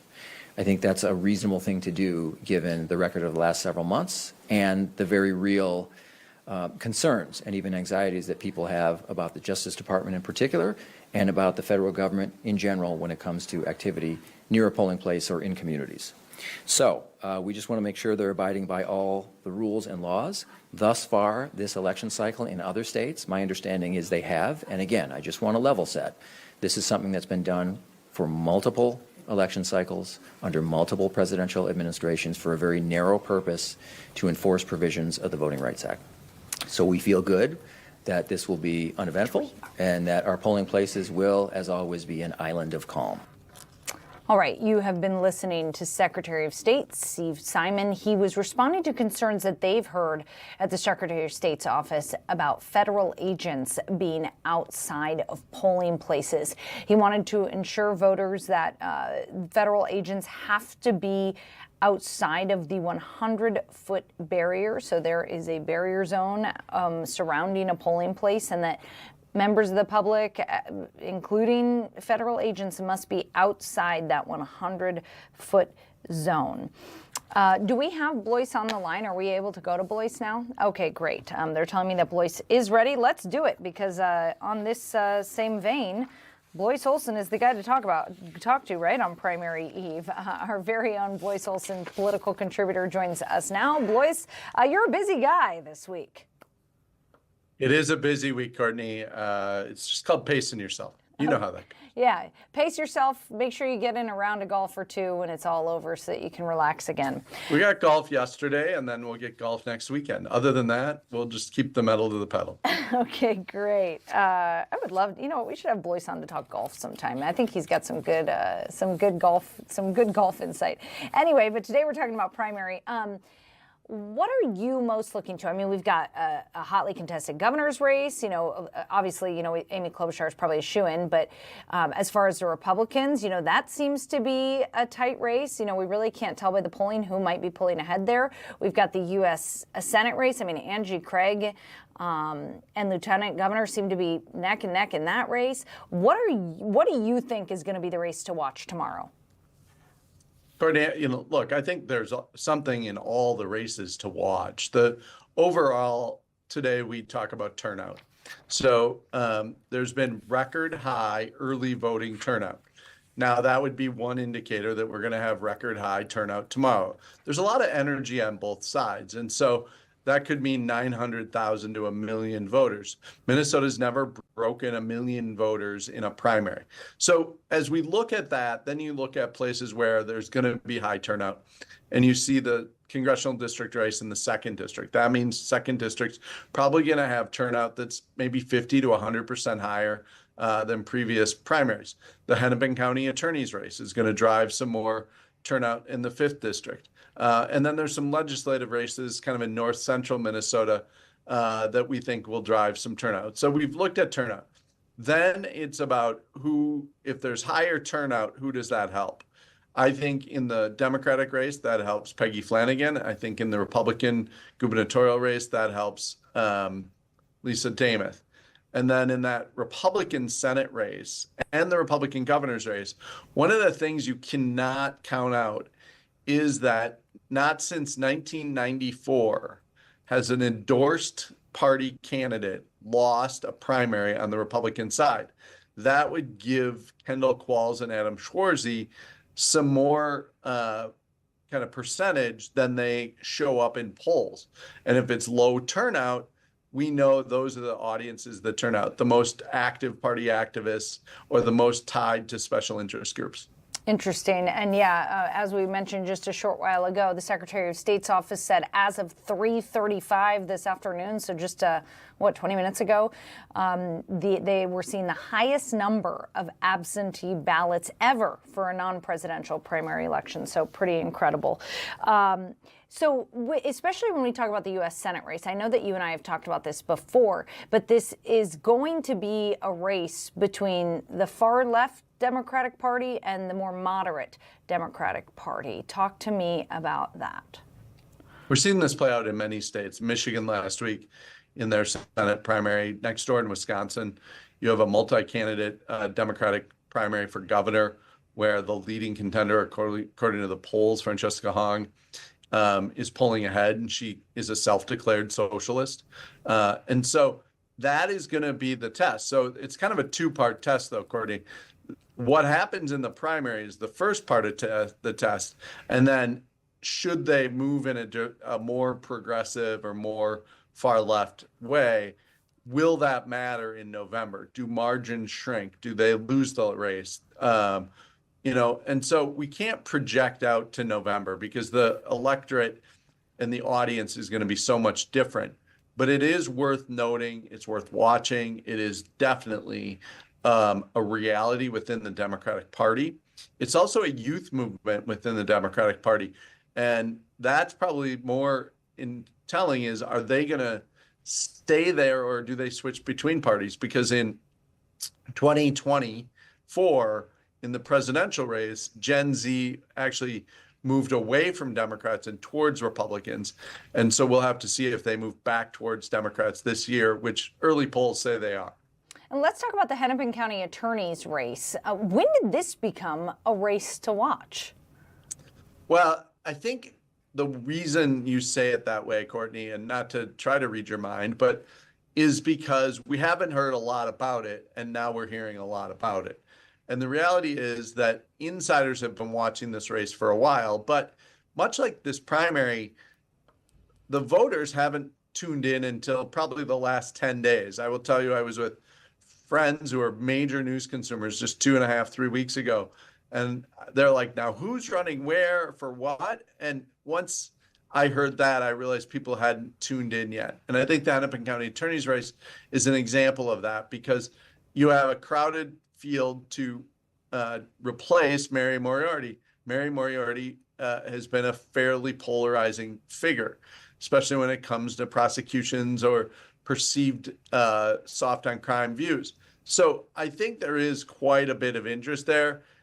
There's multiple candidates, I think 5 in that race. There's 2 or 3 that are favored to get through. Only 2 will, and that's a nonpartisan race. So if you think, oh, I can't vote on the Democratic primary, or I can't vote on the Republican primary, you can show up if you live in Hennepin County and vote in that race because it's nonpartisan. And from reading about that race, it really seems like it's a race between, the candidates who don't mind making that position political and those that think it should remain nonpartisan. Yeah, Cedric Frazier has the Democratic endorsement, even though it's a nonpartisan race. Anders Folk is a longtime former federal prosecutor. Those 2 would be favored. The dark horse is Hu Win, who has been very kind of visible in Ramsey County. He works in the Ramsey County prosecutor's office, but he's running in Hennepin County. And there is kind of this triangulation between the 3 of them. Only 2 will advance, and depending on which 2 advance will set up the tone and tenor of the November election. It's super interesting. We'll be watching tomorrow. I know you'll be on various shows here on Fox 9 tomorrow, and we'll continue talking about it. So Blois Olson, I so appreciate you making the time. Great to be here. Have a great day. All right.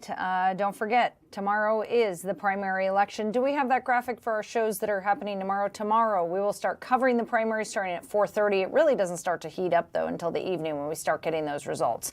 So we are going to be holding an election special at 8 p.m. That election special will start airing at 8 p.m. Blois Olson, who you saw there, is going to be one of the hosts of that show. So that's going to run from 8 to 9 on Fox Local, and then from 9 to 10, you'll be able to catch it here on Fox Local. You'll also be able to catch it on Fox 9 on your regular television screens. We're going to take it to break, but we'll be back after this.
welcome back. Chief Meteorologist Ian Leonard, the star of this show, has entered the building. Oh, good. When does he get here?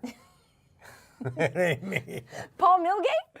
Coming through any day. There he is. Everybody loves somebody with an accent. Have you noticed that? Paul just has more notoriety because of his... Somebody with an accent. G'day. You know, my dad told me to be nice to you, and it's so hard. Why?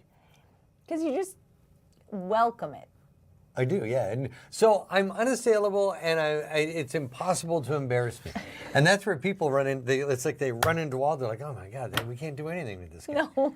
I'm like, that's fine. That's why we love you. Yeah. That's why the viewers love you. I think I've been told our numbers just skyrocket when you come on. So go on. No, that's it. Anyway, that's it. Okay, so let's talk about a number of things. Okay. I mean, nothing up my sleeve, but we got a lot to talk about. We can talk about the ongoing drought here in Minnesota, which is off to the north. So go north of Mille Lacs and all the way into the Arrowhead in southern Ontario. It is now an extreme drought, or at least it's severe, but will be classified probably as extreme once we get into the Thursday morning release of the drought monitor. Once we get to that point in the growing season, anything that was growing in that area probably isn't. So the harvest is... And so we think about our friends, no amount of rain is going to bring those crops back. Now, and surrounding the crops, anything that grows, trees. Have you noticed there's a lot of leaves on the ground? Yes, and like we have a walnut tree. Yeah. The walnuts have been dropping like crazy. Okay, so those big trees are real, like big oak trees. Yeah. Super stressed right now. I think I sound like super stressed, dude. So they're dropping leaves because it's so dry. Even the metro right now is in an advanced drought. And where they had way too much rain last week along the Minnesota River Valley, they're in for another round of very heavy rain again tonight into tomorrow morning. So that's a drought. In terms of the forecast, how'd you like that weekend? Hello. It was beautiful. Although we did get a little bit of rain, it didn't make enough of a difference. No, and once you advance through the drought phases, so it's abnormally dry, drought, moderate drought, severe drought, extreme drought. Once you advance out of normally dry into any type of a drought classification, I've used this term before. Let's say you had this much rainfall in a cup. That's what you get in a month. You can't just get that if you didn't receive it for that month. You can't get it in one day and go, it's filled again. Right. The drought's over. That's not how it works because it's a classification of soil moisture and the ability for plants to continue to grow. It's nasty. And by the way, the coffee's delicious. Smells delicious. Oh my Did you God, bring so me good. one? I did. No, you didn't. Where This is it. Well, I'm drinking it. I brought this for you. We've shared a lot more than coffee over the years, so I think it's sharing germs at this point is not an issue. Fine, don't worry about it. But did you notice on Saturday night and Sunday night, if you're a sunset watcher and sunrise watcher, the sun was a brilliant hue of orange. It was, and I don't love the haze that we have from the fires, but it has made for brilliant sunsets. And yes, that bright orange, incredible. So, and that's forest fire, wildfire smoke. And I think a lot of people say, oh, that's from northern Minnesota. I'm like, nah, that's all the way from British Columbia, Canada. Isn't that incredible? Where the wildfires are brewed. It's where we used to go there for summers. My grandparents used to live there. Christy's father lives there. My brother-in-law lives there. My uncle's home is gone. Wow. It is, they had one fire that exploded like a bomb. And it went from 4 miles in coverage to 800 square miles in coverage in about 30 hours. That's about 3.5 times the size of Chicago. Wow. It's just been awful. And, so we're catching wildfire smoke all the way from Western Canada, the Pacific Northwest. And I think most folks have seen the damage done in Spokane, which is such a beautiful little city, but it's the second largest city in Washington State. It's awful what's going on out to the west right now in terms of wildfires. And I think most people have also heard about the devastating earthquake in Colombia. Yeah, more than 100 dead at this point. And that number is going to go way higher. So I don't think a lot of people know that I'm geosciences. So I'm meteorology and atmospheric science. And, just looking at how those plates work, and I'm going to go nerdy. South American plate, is advancing off to the west. It's actually advancing out of the Atlantic, and it's advancing over toward what we call the Nazca plate. And as the plates come together, I think most folks who are kind of nerdy know what a subduction zone is. Do you know what that is? Yeah. So I grew here's up the in South- California, right. though, so So we you deal know. with, yeah. South American plate and an oceanic plate like the Nazca is much more dense, and it's subducting. It's going under the South American plate. And so it's not a subduction earthquake. It was a slip strike, which is the most violent.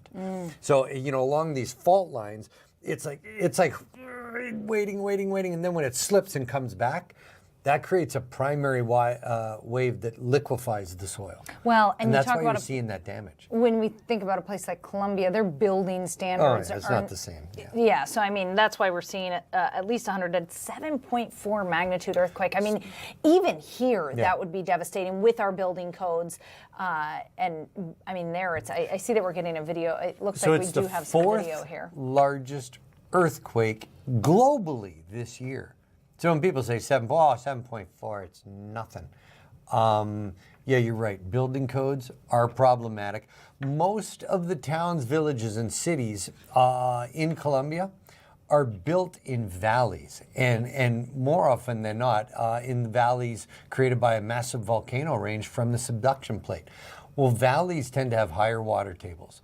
When you get one of these big primary waves from a slip strike quake like that, the water tables rise and you get what we call a liquefaction of the soil. So the soil actually acts more like water than it does soil, and that's why we end up with these massive buildings coming down.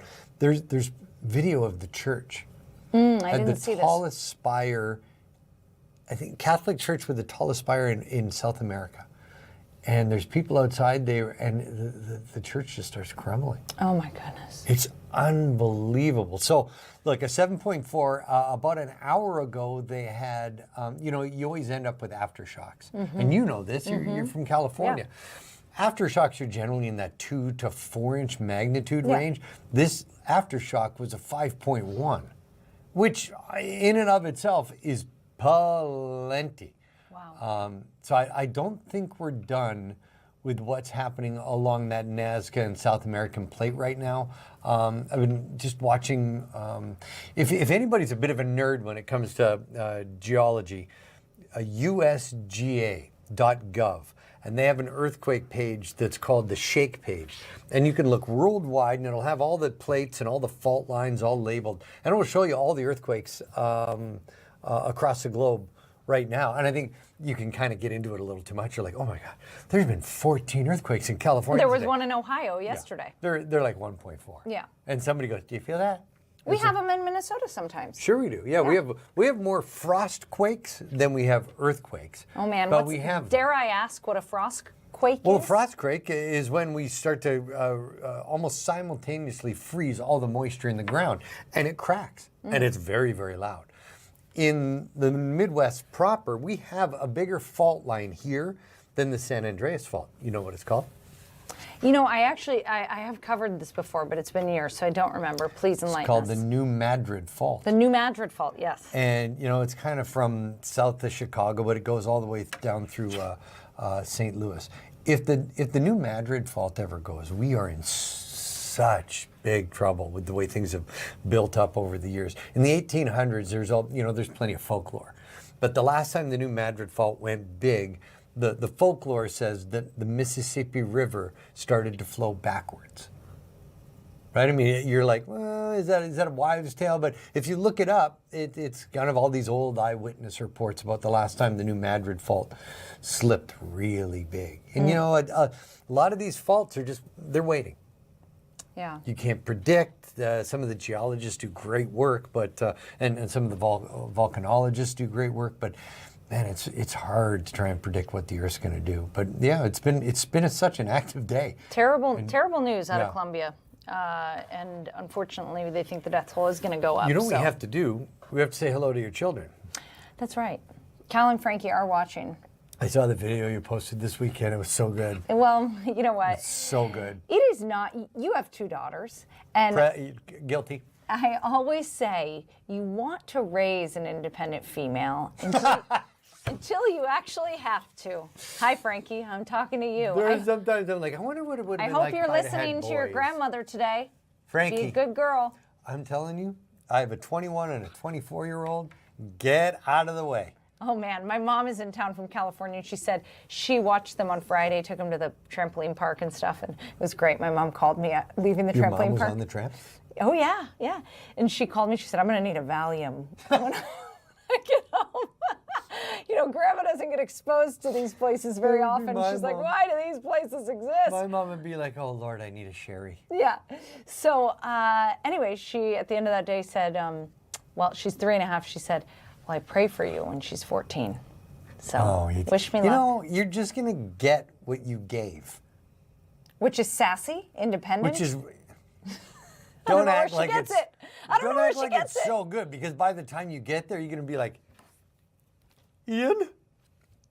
I need your help. And I'll be like, oh, you're on your own. You thought you were so strong back then when they were 3.5. Just wait till they're 24.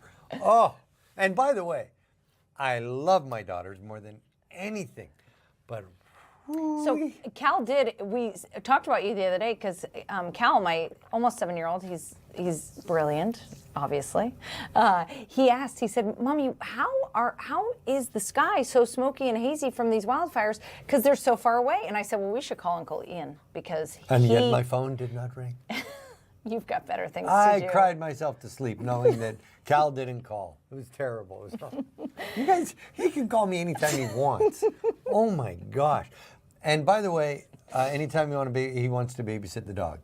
Because he loves the dog. Oh my, yes. So the dog's always available. Okay, sure. You let us know the next time you go out of town. But the answer for the smoke We're is... going to Spain in October for 2 weeks. Would that be all right? Or? You know, I'm gonna have to check my calendar. You know, and I come in here and I just derail the show. Might be busy that week. No, so... you'll be fine. It'll be fine. Cal can stay in my house by himself.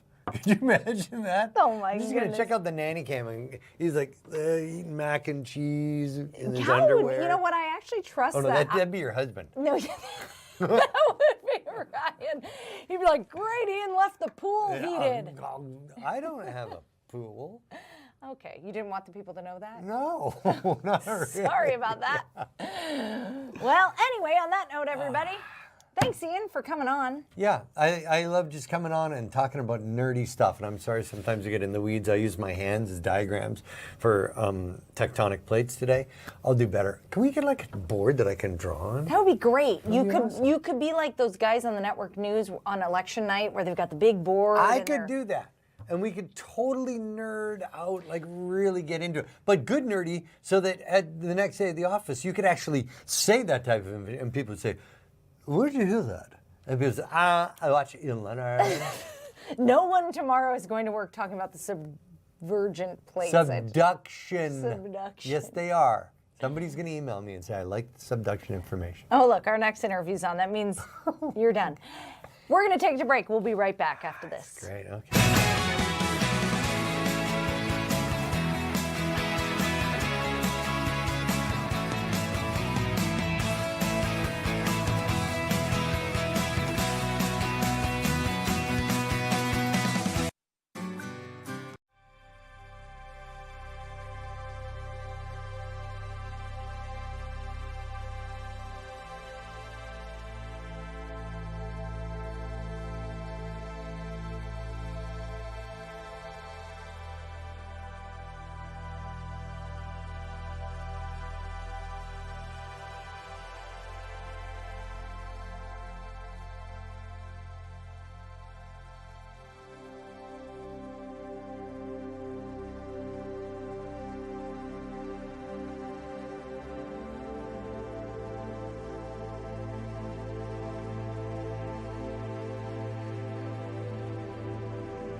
welcome back. Kayla McBride with the Minnesota Lynx made history this weekend, draining a record 10 three-pointers and scoring a career-high 43 points.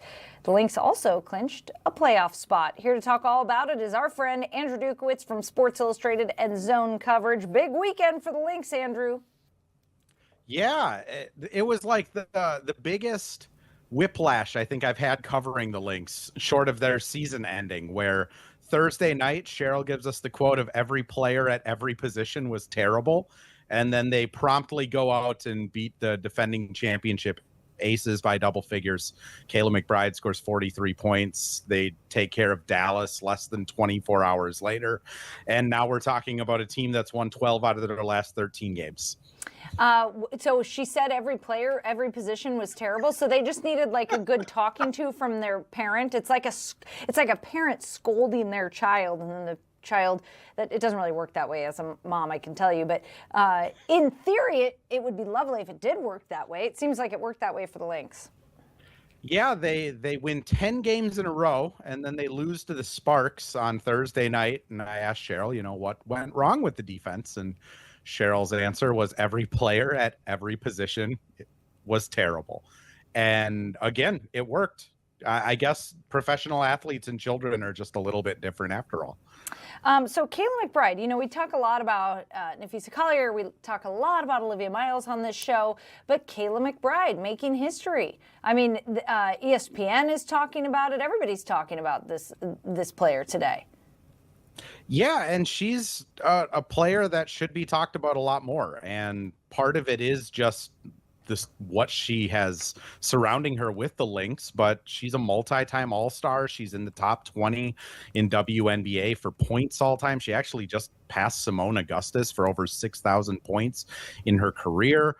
She's likely a Hall of Famer when she retires. And I think, if the Lynx were to win a championship, her jersey is probably the next one that ends up going into the rafters. I mean, she's meant everything to this team as a veteran, as a leader, choosing to return this last offseason in free agency. And we really don't talk about her enough. And part of that is because she is just the player that does everything. She guards the best player on defense every single game, whether that's Caitlin Clark, whether that's, Jackie Young or Paige Beckers last night. She takes the toughest matchup. And then on the offensive side, she's a 40% three-point shooter that could probably score 30 points a game if the team needed her to, but she's happy taking that step back offensively to rack up wins, which really cool to see her get her flowers. She's been one of my favorite people to cover over the last 3 years, and to see this national spotlight beyond somebody that talks so much about mental health and being grateful and just a world-class person. It's been really cool to see. Okay, and we knew it was coming. The playoffs are now officially clinched. What do you think that means? Does it change the way that they play? Do they get to sit back and take it easy for the rest of the regular season? Do you think that maybe they put some people in, take some people off the bench and give them some playing time? What do you think this means? If I know Cheryl, it won't mean a ton. They're going to keep playing like they want to light the league on fire. 8 out of their next 10 or 8 out of their last 10 games are against playoff teams. And the Lynx like sending messages. So if they can go out and blow out Indiana, if they can get the win against Las Vegas next week, they have a 3-game lead for the 1 seed right now. That's probably the next accomplishment that they want to shore up, is getting that home court advantage throughout the entire playoffs. This year is really weird, though. At the end of August, they get a 2-week break for the FIBA World Cup that's taking place in Berlin. So they kind of have this ability where they can play all of these players big minutes, knowing that in 2.5 weeks, they're going to get 2 weeks fully off, where half of the team's in Europe and the other half of the team is vacationing somewhere. I'm curious because I know that, you're at all the media availabilities. Well, most. I'm sure there's some situations, but you're at all the media availabilities after the games. Considering the recent news, we've had two, Royce White included, we've had two males that I know of that have said they're going to declare for the WNBA draft now with all this political stuff around the transgender stuff. Cheryl Reeve has been very outspoken about her support of transgender athletes. Were you able to ask her about Royce White saying that he's going to declare for the WNBA draft? I'm curious if she had any comment about that. We didn't. We kind of talked about it, and we felt like her last statement was pretty all-encompassing about what her views of the matter are. In her last statement, she said that this was a really good opportunity for the WNBA to take a leadership role in kind of coming up with policies and coming up with solutions to transgender athletes. Unfortunately, 2 weeks later, those conversations are still going on. But as a press corps, we just kind of decided, she's going to give, I would assume, nearly identical answer of include or exclusion is not the answer. We need to take a leadership stand in having these discussions and coming up with solutions to these type of difficult topics. Both times we've brought up the transgender kind of talking points and issues with her. She's made sure to mention that, local government has a place in this role where, local school boards, local government officials likely should be the people making these decisions. And she also mentioned both times that women have a lot of other battles that have to be fought. Women's voting isn't ratified in every state. There's just other things. So we kind of decided as a press corps, talking amongst ourselves, of just, is it worth it to get another 5-minute answer where she's rehashing the same things just for social media to run wild with, or are we satisfied with the answers she gave in the past? And we ended up feeling pretty comfortable with what she's told us in the past. Fair enough. Stick to the game and the accomplishments of the players. That's what we all want to do. Yeah. Just to be frank. Andrew Dukowitz, thanks for joining us. We'll see you soon. Always a pleasure. Thank you. All right, we're going to take you to a quick break. We'll be back after this.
Welcome back. Well, leading up to the primary election tomorrow, we have been talking to most of the candidates that are running for governor and U.S. Senate. We've at least reached out to all who are running for U.S. Senate and governor and given them the opportunity to come on our show and have a 10-minute conversation so that voters can get to know them better. Today was our final interview, and it was with Lisa Demuth. She's running as one of the Republican candidates for governor, and here's Rob Olson's conversation with her.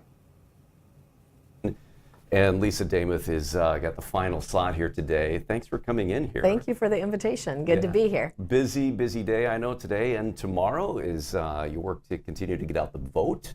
A little bit of bio first. Speaker of the House since 2025. That's correct.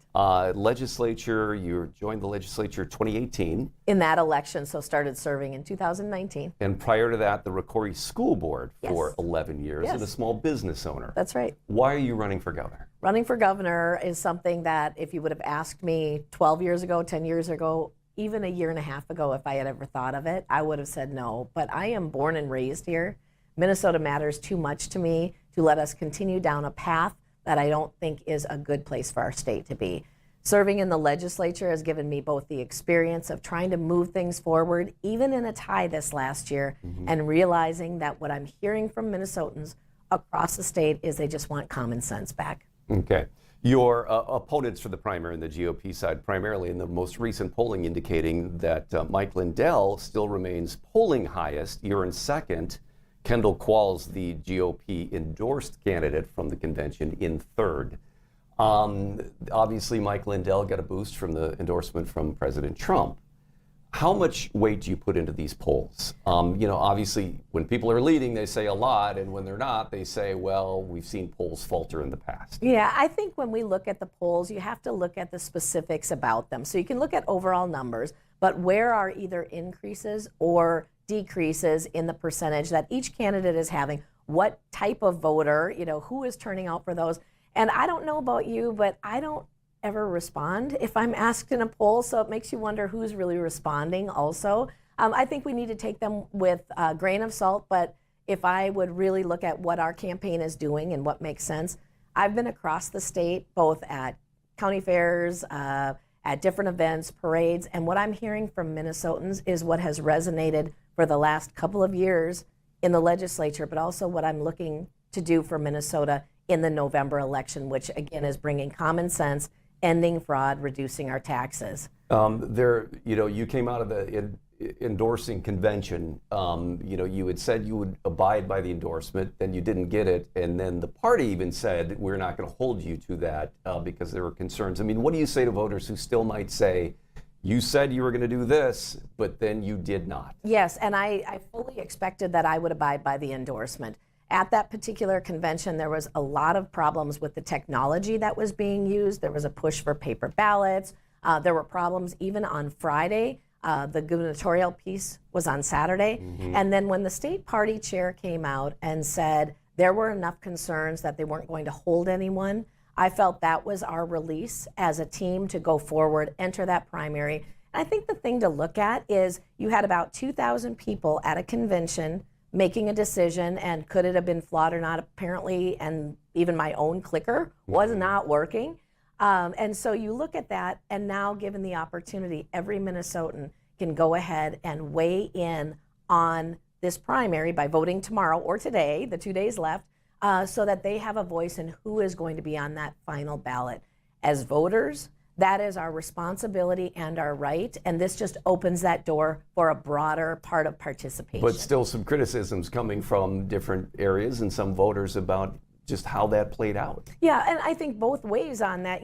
We had heard that the Democrat convention had some issues. They went from their clickers to paper ballots. Republicans are talking about election integrity all the time, and there were problems there. I think what we can do is look forward to November, and I'm looking forward to the results that come in a big swath of Minnesotans making that decision, and we'll know that tomorrow night, Tuesday night at 8:01 when those, we won't know then, but when our polls close, at 8 o'clock, that is what is going to set us on that next trajectory. Okay, I want to talk to you about some of your issues, but I don't want to run out of time to get our viewer questions in. We've got 6 minutes left here, so let's get those in now, and you can respond to a couple of questions our viewers came up up with. So this one, why didn't you hold a vote on the assault weapons ban for the Minnesota House after the bill passed in the Minnesota Senate? There were a lot of criticisms there that vote was just not held, and the accusations that you were afraid that it would pass the Senate. Yeah, I definitely wasn't afraid, but what I will say, there's a lot of misinformation. So those bills in the House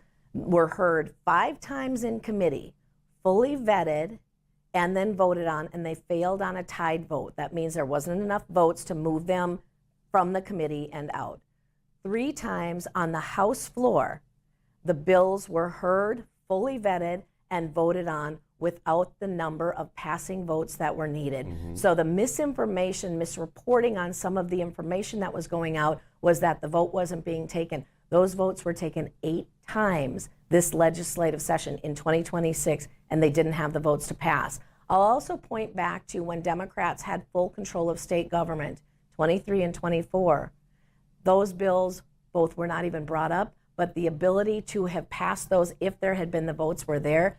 Democrats at the time, even full control, knew they didn't have the votes to pass gun bans. All right, will continue to be a contentious issue in legislative sessions to come, certainly. I think the conversation needs to be there, but what we're looking at is instead of penalizing law-abiding Minnesotans, I think what we have to do is increase our criminal penalties, and mental health is a huge issue across all parts of Minnesota. I was just with some people in the agriculture industry, but specifically we have to put in more supports for mental health to make sure that people are being served at the point that they need it early on in their lives. 4 minutes left. Another question here from a viewer.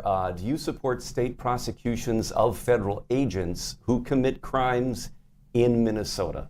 That's an interesting question that comes forward. What I would definitely say is if the state is going to move forward and do criminal prosecutions, then it needs to be fully vetted. That is absolutely. People are probably looking back to earlier this year with some of the things that went on. What I do support is federal immigration laws, and our state should not be a magnet for illegal immigration, which we have seen that over the past number of years. We have to, and as your next governor, I will support federal immigration laws. What I will also do is I would expect that our federal delegation is going to be making moves forward to maybe modernize or improve our immigration laws, but there's nothing that a governor can do that would change any federal type of law for immigration. We saw this with the Bureau of Criminal Apprehension saying the federal agencies were not sharing investigative information with the state. How do you rectify that? Yep, well, I look at how the response of our state leaders, Governor Walz, even Mayor Fry from Minneapolis, how they were responding to what was going on within the city. And instead of trying to partner, as we saw in states such as Michigan or other states, trying to partner with the federal government to make sure work could be done in a safe manner, they were very much in opposition and made it more dangerous on our streets for individuals, for law enforcement, and for federal agents. Moving on to fraud is a big issue that you're running on. We see that in a lot of your campaign ads. You talk about the amount of money that has been taken out of from taxpayers. There's a differentiation between, and this is not to diminish in any way, the fraud concerns and taxpayer funds. The Medicare and Medicaid programs, the Feeding Our Future federal funds versus some of the other, like the housing stabilization, et cetera, state funds.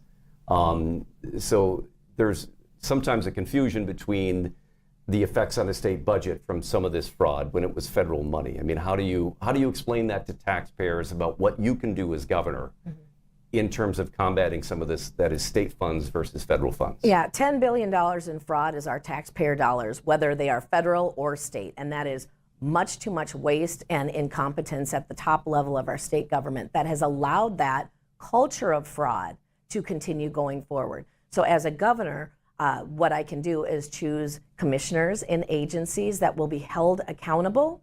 What we've seen in the past is that there have been commissioners where fraud has taken place within their agencies, and they've either stayed at their job or even been promoted in the case of DHS. So causing actually wanting accountability from the top. And that starts with our top leader, with our governor, setting that tone of ending a culture of fraud. Some of the things we were able to do in the legislature during my time as Speaker of the House, I established the Fraud Prevention Agency Oversight Committee so it could be fully looked at instead of hidden or not talked about. And then we put in whistleblower protections. We added full-time equivalent 2 new positions to the Office of Legislative Auditor, which is nonpartisan. And we established the Office of Inspector General with law enforcement capabilities over state government to end the fraud here in the state of Minnesota. So you've got a pretty, we're just about out of time now. I think that, see, I just I know, it goes fast. But I know you've got a pretty lengthy list here on your website about your plan for fraud. And Yes. a lot of it has to do with reinvention or reconfiguring in the state agency level. Absolutely. Minnesotans expect that when they send in their taxpayer dollars, they will be respected and then delivered to those that are needing it the most. The fraud and the waste and the theft of our dollars is shameful, especially when our state government budget has doubled or more than doubled in the last 14 years. It's time to turn that back around, make Minnesota a place that we can afford our lives and be successful and move forward. All right. Well, now we're out of time. Thank you. That goes quick. Thank you for coming in here today. My pleasure. Appreciate it.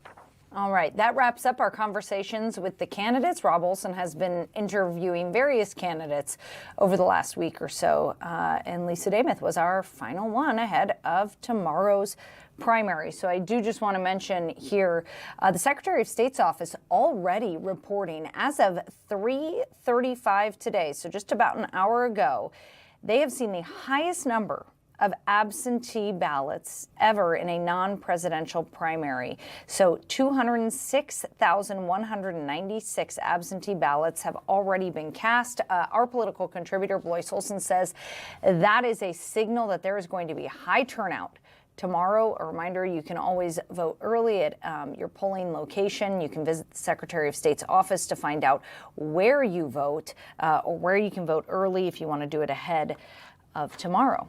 All right, we're going to take a quick break. We'll be back after this.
Welcome back. Well, if you didn't know it, August is peak bat season here in Minnesota. And for this next segment, I had to bring in executive producer Paul Milgate, the resident animal expert, because he was adamant that we do this next interview.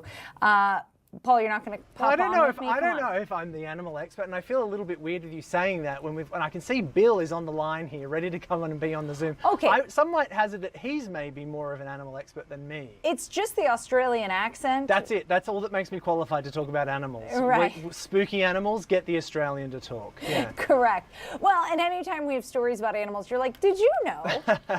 Oh, they can run at 35 miles per hour, and oh, they eat a diet of grain only. It's like, how do you know this stuff? And I know because we're personal friends outside of this. You know, my son loves animals, and you always have tons of fun facts for him about animals. So I didn't just make that up, Paul. Well, I appreciate that. But I am excited to talk about this one. This one came across our desk, and not to be alarmist, but it's kind of scary to think that what happened in Golden Valley took place, because it really could happen to anyone, and you may not even be aware that it's happened to you, which to me makes this more scary than anything. You are making this sound scary, Paul. Because Come on. in Australia, we do not have rabies. We are a rabies-free continent. There's not a single critter over there with rabies.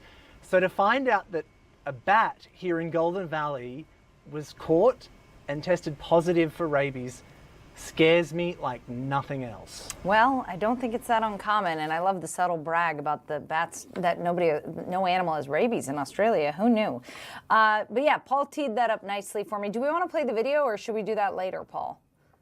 Okay, let's play that video, because Skedaddle Pest Control, who showed up to take care of this rabid bat, actually has video of said rabid bat. There it is.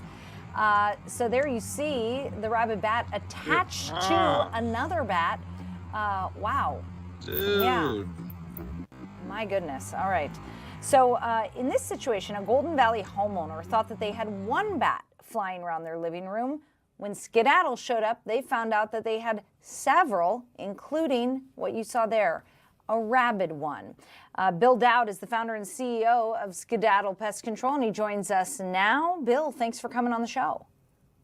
Thank you for having me on. So talk to me about what you saw when you arrived at this home in Golden Valley. What'd you find? Well, it wasn't myself personally. It was one of our technicians who came to the site. The homeowner had, I believe it was 10 bats in their home in the past 7 days. So that's an awful lot in one occurrence. So we found that the bats were using the chimney, which is very unique as well, because they don't do that very frequently, and living in and out of the chimney. So when our technician went out and found the bat, and the one was behaving very aggressive, as the video just showed, we thought it could be sick, could be injured, or could be rabid. So the University of Minnesota tested it, and it came back rabid. So that's kind of how the whole process evolved. So when you find a rabid bat in a home, what are the next steps for the homeowner? Well, the homeowner should always contact their local family physician and talk to the university and get their recommendations in terms of what needs to be done. If they need their rabies shots, there is post-exposure and pre-exposure shots for rabies. We are the experts in getting bats out of structures and stopping them from getting back in, but medical authorities should be making that call in terms of what the family should do next. Yeah, my notes here say that rabies is rare, but bats need to be taken seriously, because in Minnesota, bats and skunks are the natural carriers of rabies. And in 2024, 43 of the state's 68 confirmed rabid animals were bats. So it seems like rabies is most popular in our bat population. And August is a very busy time of year for bats. It's when bats are most likely to enter your home. Tell me about that. Right, exactly. August is definitely bat season. It's like the warmer weather, the humidity, and these are young bats that are colonizing and living in people's attics and walls and roof structures. And these are young bats. As they grow up, their echolocation, their flying skills are not as refined as an adult, similar to a toddler learning to walk. So instead of flying up these wall cavities or from the attic and going to the entry point and flying out, they get mixed up and they follow electrical runs or plumbing runs that run from the attic space down throughout the home, a lot of times into the basement. And they follow those runs, and then they come into the living space. And normally it's about 2 or 3 o'clock in the morning when homeowners feel something, fly by their head and think, "What was that? That was a bird." Well, that wasn't a bird. That's our bat situation, and it can be very, very stressful, and also very, there is a lot of health concerns. Obviously, rabies. Anytime you have a bat in your living space, we strongly recommend for homeowners to call their family doctor because their teeth are so tiny and so sharp, they can bite you if you're sleeping and you wouldn't know you've been bitten. So rabies issue, also their droppings. There's a respiratory illness called histoplasmosis, constant flu-like symptoms, incurable in humans. So, anytime there's a bat colony, those bat droppings should be cleaned up as well. And once again, another reason why you do not want bats living in your home with you. Bill, you actually kind of answered the question that I was going to ask, but you can be bitten by these bats but not necessarily know that you've been bitten. So what do you do if you know that you've got a bat around your house? Well, as I said, if it comes into the living space, especially if you have young children or elderly, you most definitely want to call the proper authorities to make that decision if they want to have that bat tested for rabies. And, that's the only way to know if the animal is rabid or not. Unfortunately, a lot of people just assume it flew in an open door or an open window. That does not happen. If you have experienced a bat in your living space, 99.9% of the time, that means they're colonizing your attic, in your chimney, in your wall cavities. You have a colony. And colonies can range in size from, 5 to 10 bats to 50 to in the hundreds. And they come back to the same spot year after year. So if you experienced a bat 5 years ago, every year those 2 bats, maybe they started with a colony of 2, it just goes up exponentially, 2, 4, 8, 16, 32, 64. They just keep growing. Are you able to tell us whether the family where these bats were, are they all, is everyone there okay? I don't have up-to-date information on that. If they seek the medical attention, or the University of Minnesota has approached them about that, but I would definitely these speak to their family doctor on this because they said if there was exposure, and it's not just bites. There could be nasal droppings or saliva from the bats. Everybody thinks, and one thing never to do if you have a bat in your living space, everybody thinks, oh, get the old tennis racket out. Well, I don't know if you've ever seen one of those, those old a boxing match where they slow it down and that punch hits somebody's face and the saliva and sweat goes flying off. That's what's going to happen when you try to take a tennis racket to a bat. So, it's something, it happens so frequently as well. It happens constantly throughout the month of August. And what are the chances if one of the bats in the colony has rabies? Like, is it going to just be that one bat, or are the others all going to be, it's like a house of cards? It could be a house of cards because they could be social animals. The young ones are still nursing off the mother, so it could be a lot more that are rabid versus just the only one. And I should also make a point that the probability, if you have a bat in your living space, the probability of being rabid is low, but the risk is so high. The ultimate result, if you get rabies, it's ultimately, death. So that's why you don't want to mess around with this. If you have a bat in the living space, I know I've had them in my home personally, way back, the cobbler's kid with a tooth. Then we bat-proofed my house. But, same thing. I had young children back then. So I caught the bat, we called the local authorities to get that animal tested for rabies. It did come back negative, but you just don't want to fool around with it. It's probability low, but the risk is just so high. Bill, I'm curious, with this being so risky, how do your technicians handle showing up to a home with bats, knowing there is a possibility of a rabid bat, and then when they realize there is a rabid bat, how do they go about doing their humane pest control work without risking their own health? Right. All of our technicians and all our franchises across America and across Canada are vaccinated for rabies. It's when the bat is in the living space. It'll be flying around. So we have methodologies to capture that bat, and then make our recommendations to the homeowner to take that to the proper authorities to make decisions on whether they need their rabies shots or not. When they're in an attic space, and I've been in attics, our franchise, and we're probably across America and Canada, we're probably in over 100 homes alone today dealing with bat issues. So, once we identify that they're in the attic space, we then go about finding out where they're getting in. And a bat only needs an opening the size of a dime. So it's extensive sealing up we need to do on that property to make it bat proof. So we'll seal up all the entry areas we'll seal up all the areas they can get in. And over the main entry areas, we install devices that allow the bats to exit at nighttime, but then not get back in. So a lot of times if there's a colony of 100 bats, we're putting these doorways, these devices that let the animals exit by themselves and they can't get back in. Everything's bat proof. Homeowner has a lifetime guarantee this will never happen again. Sorry, if it does, we're back out. You just amazed me with the fact there that now this is going to be in the back of my head. You said that a bat, and what you said that a bat can make it into your home through in a hole the size of a dime. Correct. That's all it takes. There's a lot of times bats, they're like a flying mouse. They just, their wings go down and just collapse right in and they go. Is this a particular type? Is this a particular species of bat, or for it to be able to get through a size that small?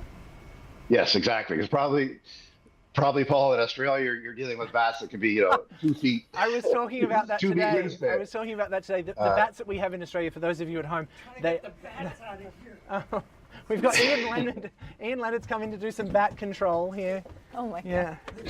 He's hired. I'm going to be okay. Yeah, we've got what they call fruit bats in Australia, and they have these massive wingspans that when my wife first came to Australia and actually got swooped by a bat, she hit the ground and she was like, what was that? These giant things. So for you to say that you can end up with bats in your house through a hole the size of a dime, I mean, I'm seeing holes in size of houses much bigger than that regularly. You'll be. Well, they probably have bats, Paul. Those people have bats for sure. Yes. Two main species in Minnesota that get into homes are little brown bats and big brown bats. So, they're about this big. Very creative naming that we've got here in Minnesota for our bats. Right. Well, it gets even more. You have to really have a trained eye to identify if it's a little brown or big brown. Because you can have a little big brown bat and you have a big little brown bat. So it's very hard to tell. But those are the two structure infesting bats that our franchises deal with. Not only Minnesota, but Wisconsin, Baltimore, Maryland, Toronto, Montreal, Vancouver, Canada. Those are the main bats that are infesting homes. And is one of those more likely than the other to be able to get rabies of those two, or is it just equally as likely if you've got big brown bats or little brown bats to get rabies infected bat in the house? They're both equally as vulnerable to rabies. And it sounds like you can do mitigation efforts. So you freaked me out enough that I think I'll be calling. I don't need a sign. What I'm saying is you don't need signs of bats in your home to get ahead of it and have you guys come out and check if you've got holes or if you've got sign of colonies in there and make sure that you can seal everything up. Right, exactly. But if you've had a bat previously, that means there's still a colony there. Or on the odd time, homeowners will see droppings, maybe by their front door or on their back deck. It's kind of like mouse droppings. And if you pick them up with a glove on your hand and rub the droppings between your fingers, they disintegrate because they're indigestive insect parts. Most people might not want to do that, but it's a good way to know, are those mouse droppings or bat droppings? Wow. You know what? I think I'll call you instead. That's what we like. Thank you. All right. Bill Dowd, the founder and CEO of Skedaddle Humane Wildlife Control. Really appreciate you coming on the show. Fascinating story. And I'm happy you were able to help that homeowner and identify that they didn't just have one bat. They, in fact, had several, including a rabid bat. So good work there. And thanks for coming on the show. Thank you. My pleasure. All right. I am sufficiently freaked out, Paul. I will probably be calling Bill later today, asking him to come out and seal up my house. I imagine you're heading straight home to look for droppings Correct. to kind of roll them between your fingers to see Correct. whether they disintegrate. Nicely. Correct. Yeah. Wow. See, I'm always bringing the fun stories to the table. I'm always Yeah. the ones to keep you on your toes. Well, you know what I keep thinking about, and I'm going to out her right now, so I'm sorry, Sherry, but my mother-in-law, they do get bats in their home, and I'm like, I need to call Sherry because she just gets the old tennis racket out and whacks them down. And we now know that's not the way to do it because that can spread the saliva and all those bits and pieces as well. You know, if you find a bat, if you find a bat in a sleeping quarters with anyone, you need to report that. That's a serious thing. So anywhere where you might sleep, that you could be exposed to a bat, you really do need to. And also, and I just want to say as well, just while we've got it here, I'm just going to bring this lower third up. If you think that you've been exposed or you need information or you're concerned, you can head to health.mn.gov/rabies if you think you've been around a creature that might be rabid. A couple notes here, Paul, too, that I found interesting was MDH says, you know, if you can actually keep the bat, find a way to capture it safely so that health officials can test it. Yes. Instead of just releasing the bat, that is advised. But I mean, the fact that a bat bite can feel like a pinprick and it leaves no mark most of the time. While you were sleeping. Woo! Yeah. I'm not going to sleep well tonight. I'm just going to say that. Well, why don't I play that video as we go to break and then we'll come back and round out the show. Sounds like a great plan, Paul. You're such a smart guy, more than just an animal lover. You know, even a broken clock's right twice a day. All right. We're going to take it to break. We'll be back after this. I put the wrong thing up twice there. See, you just gave me too much of a compliment, and then I pressed the wrong thing. You give a guy a compliment. You give a guy a compliment. He There takes you go. it and he just blows it. Yeah. Come on. There we go. 3, 2, Should I 1. do it again? Yeah, let's go. And we're going to be back after this.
welcome back. We got to round up the show here because we have the 5 o'clock news coming on in just a minute.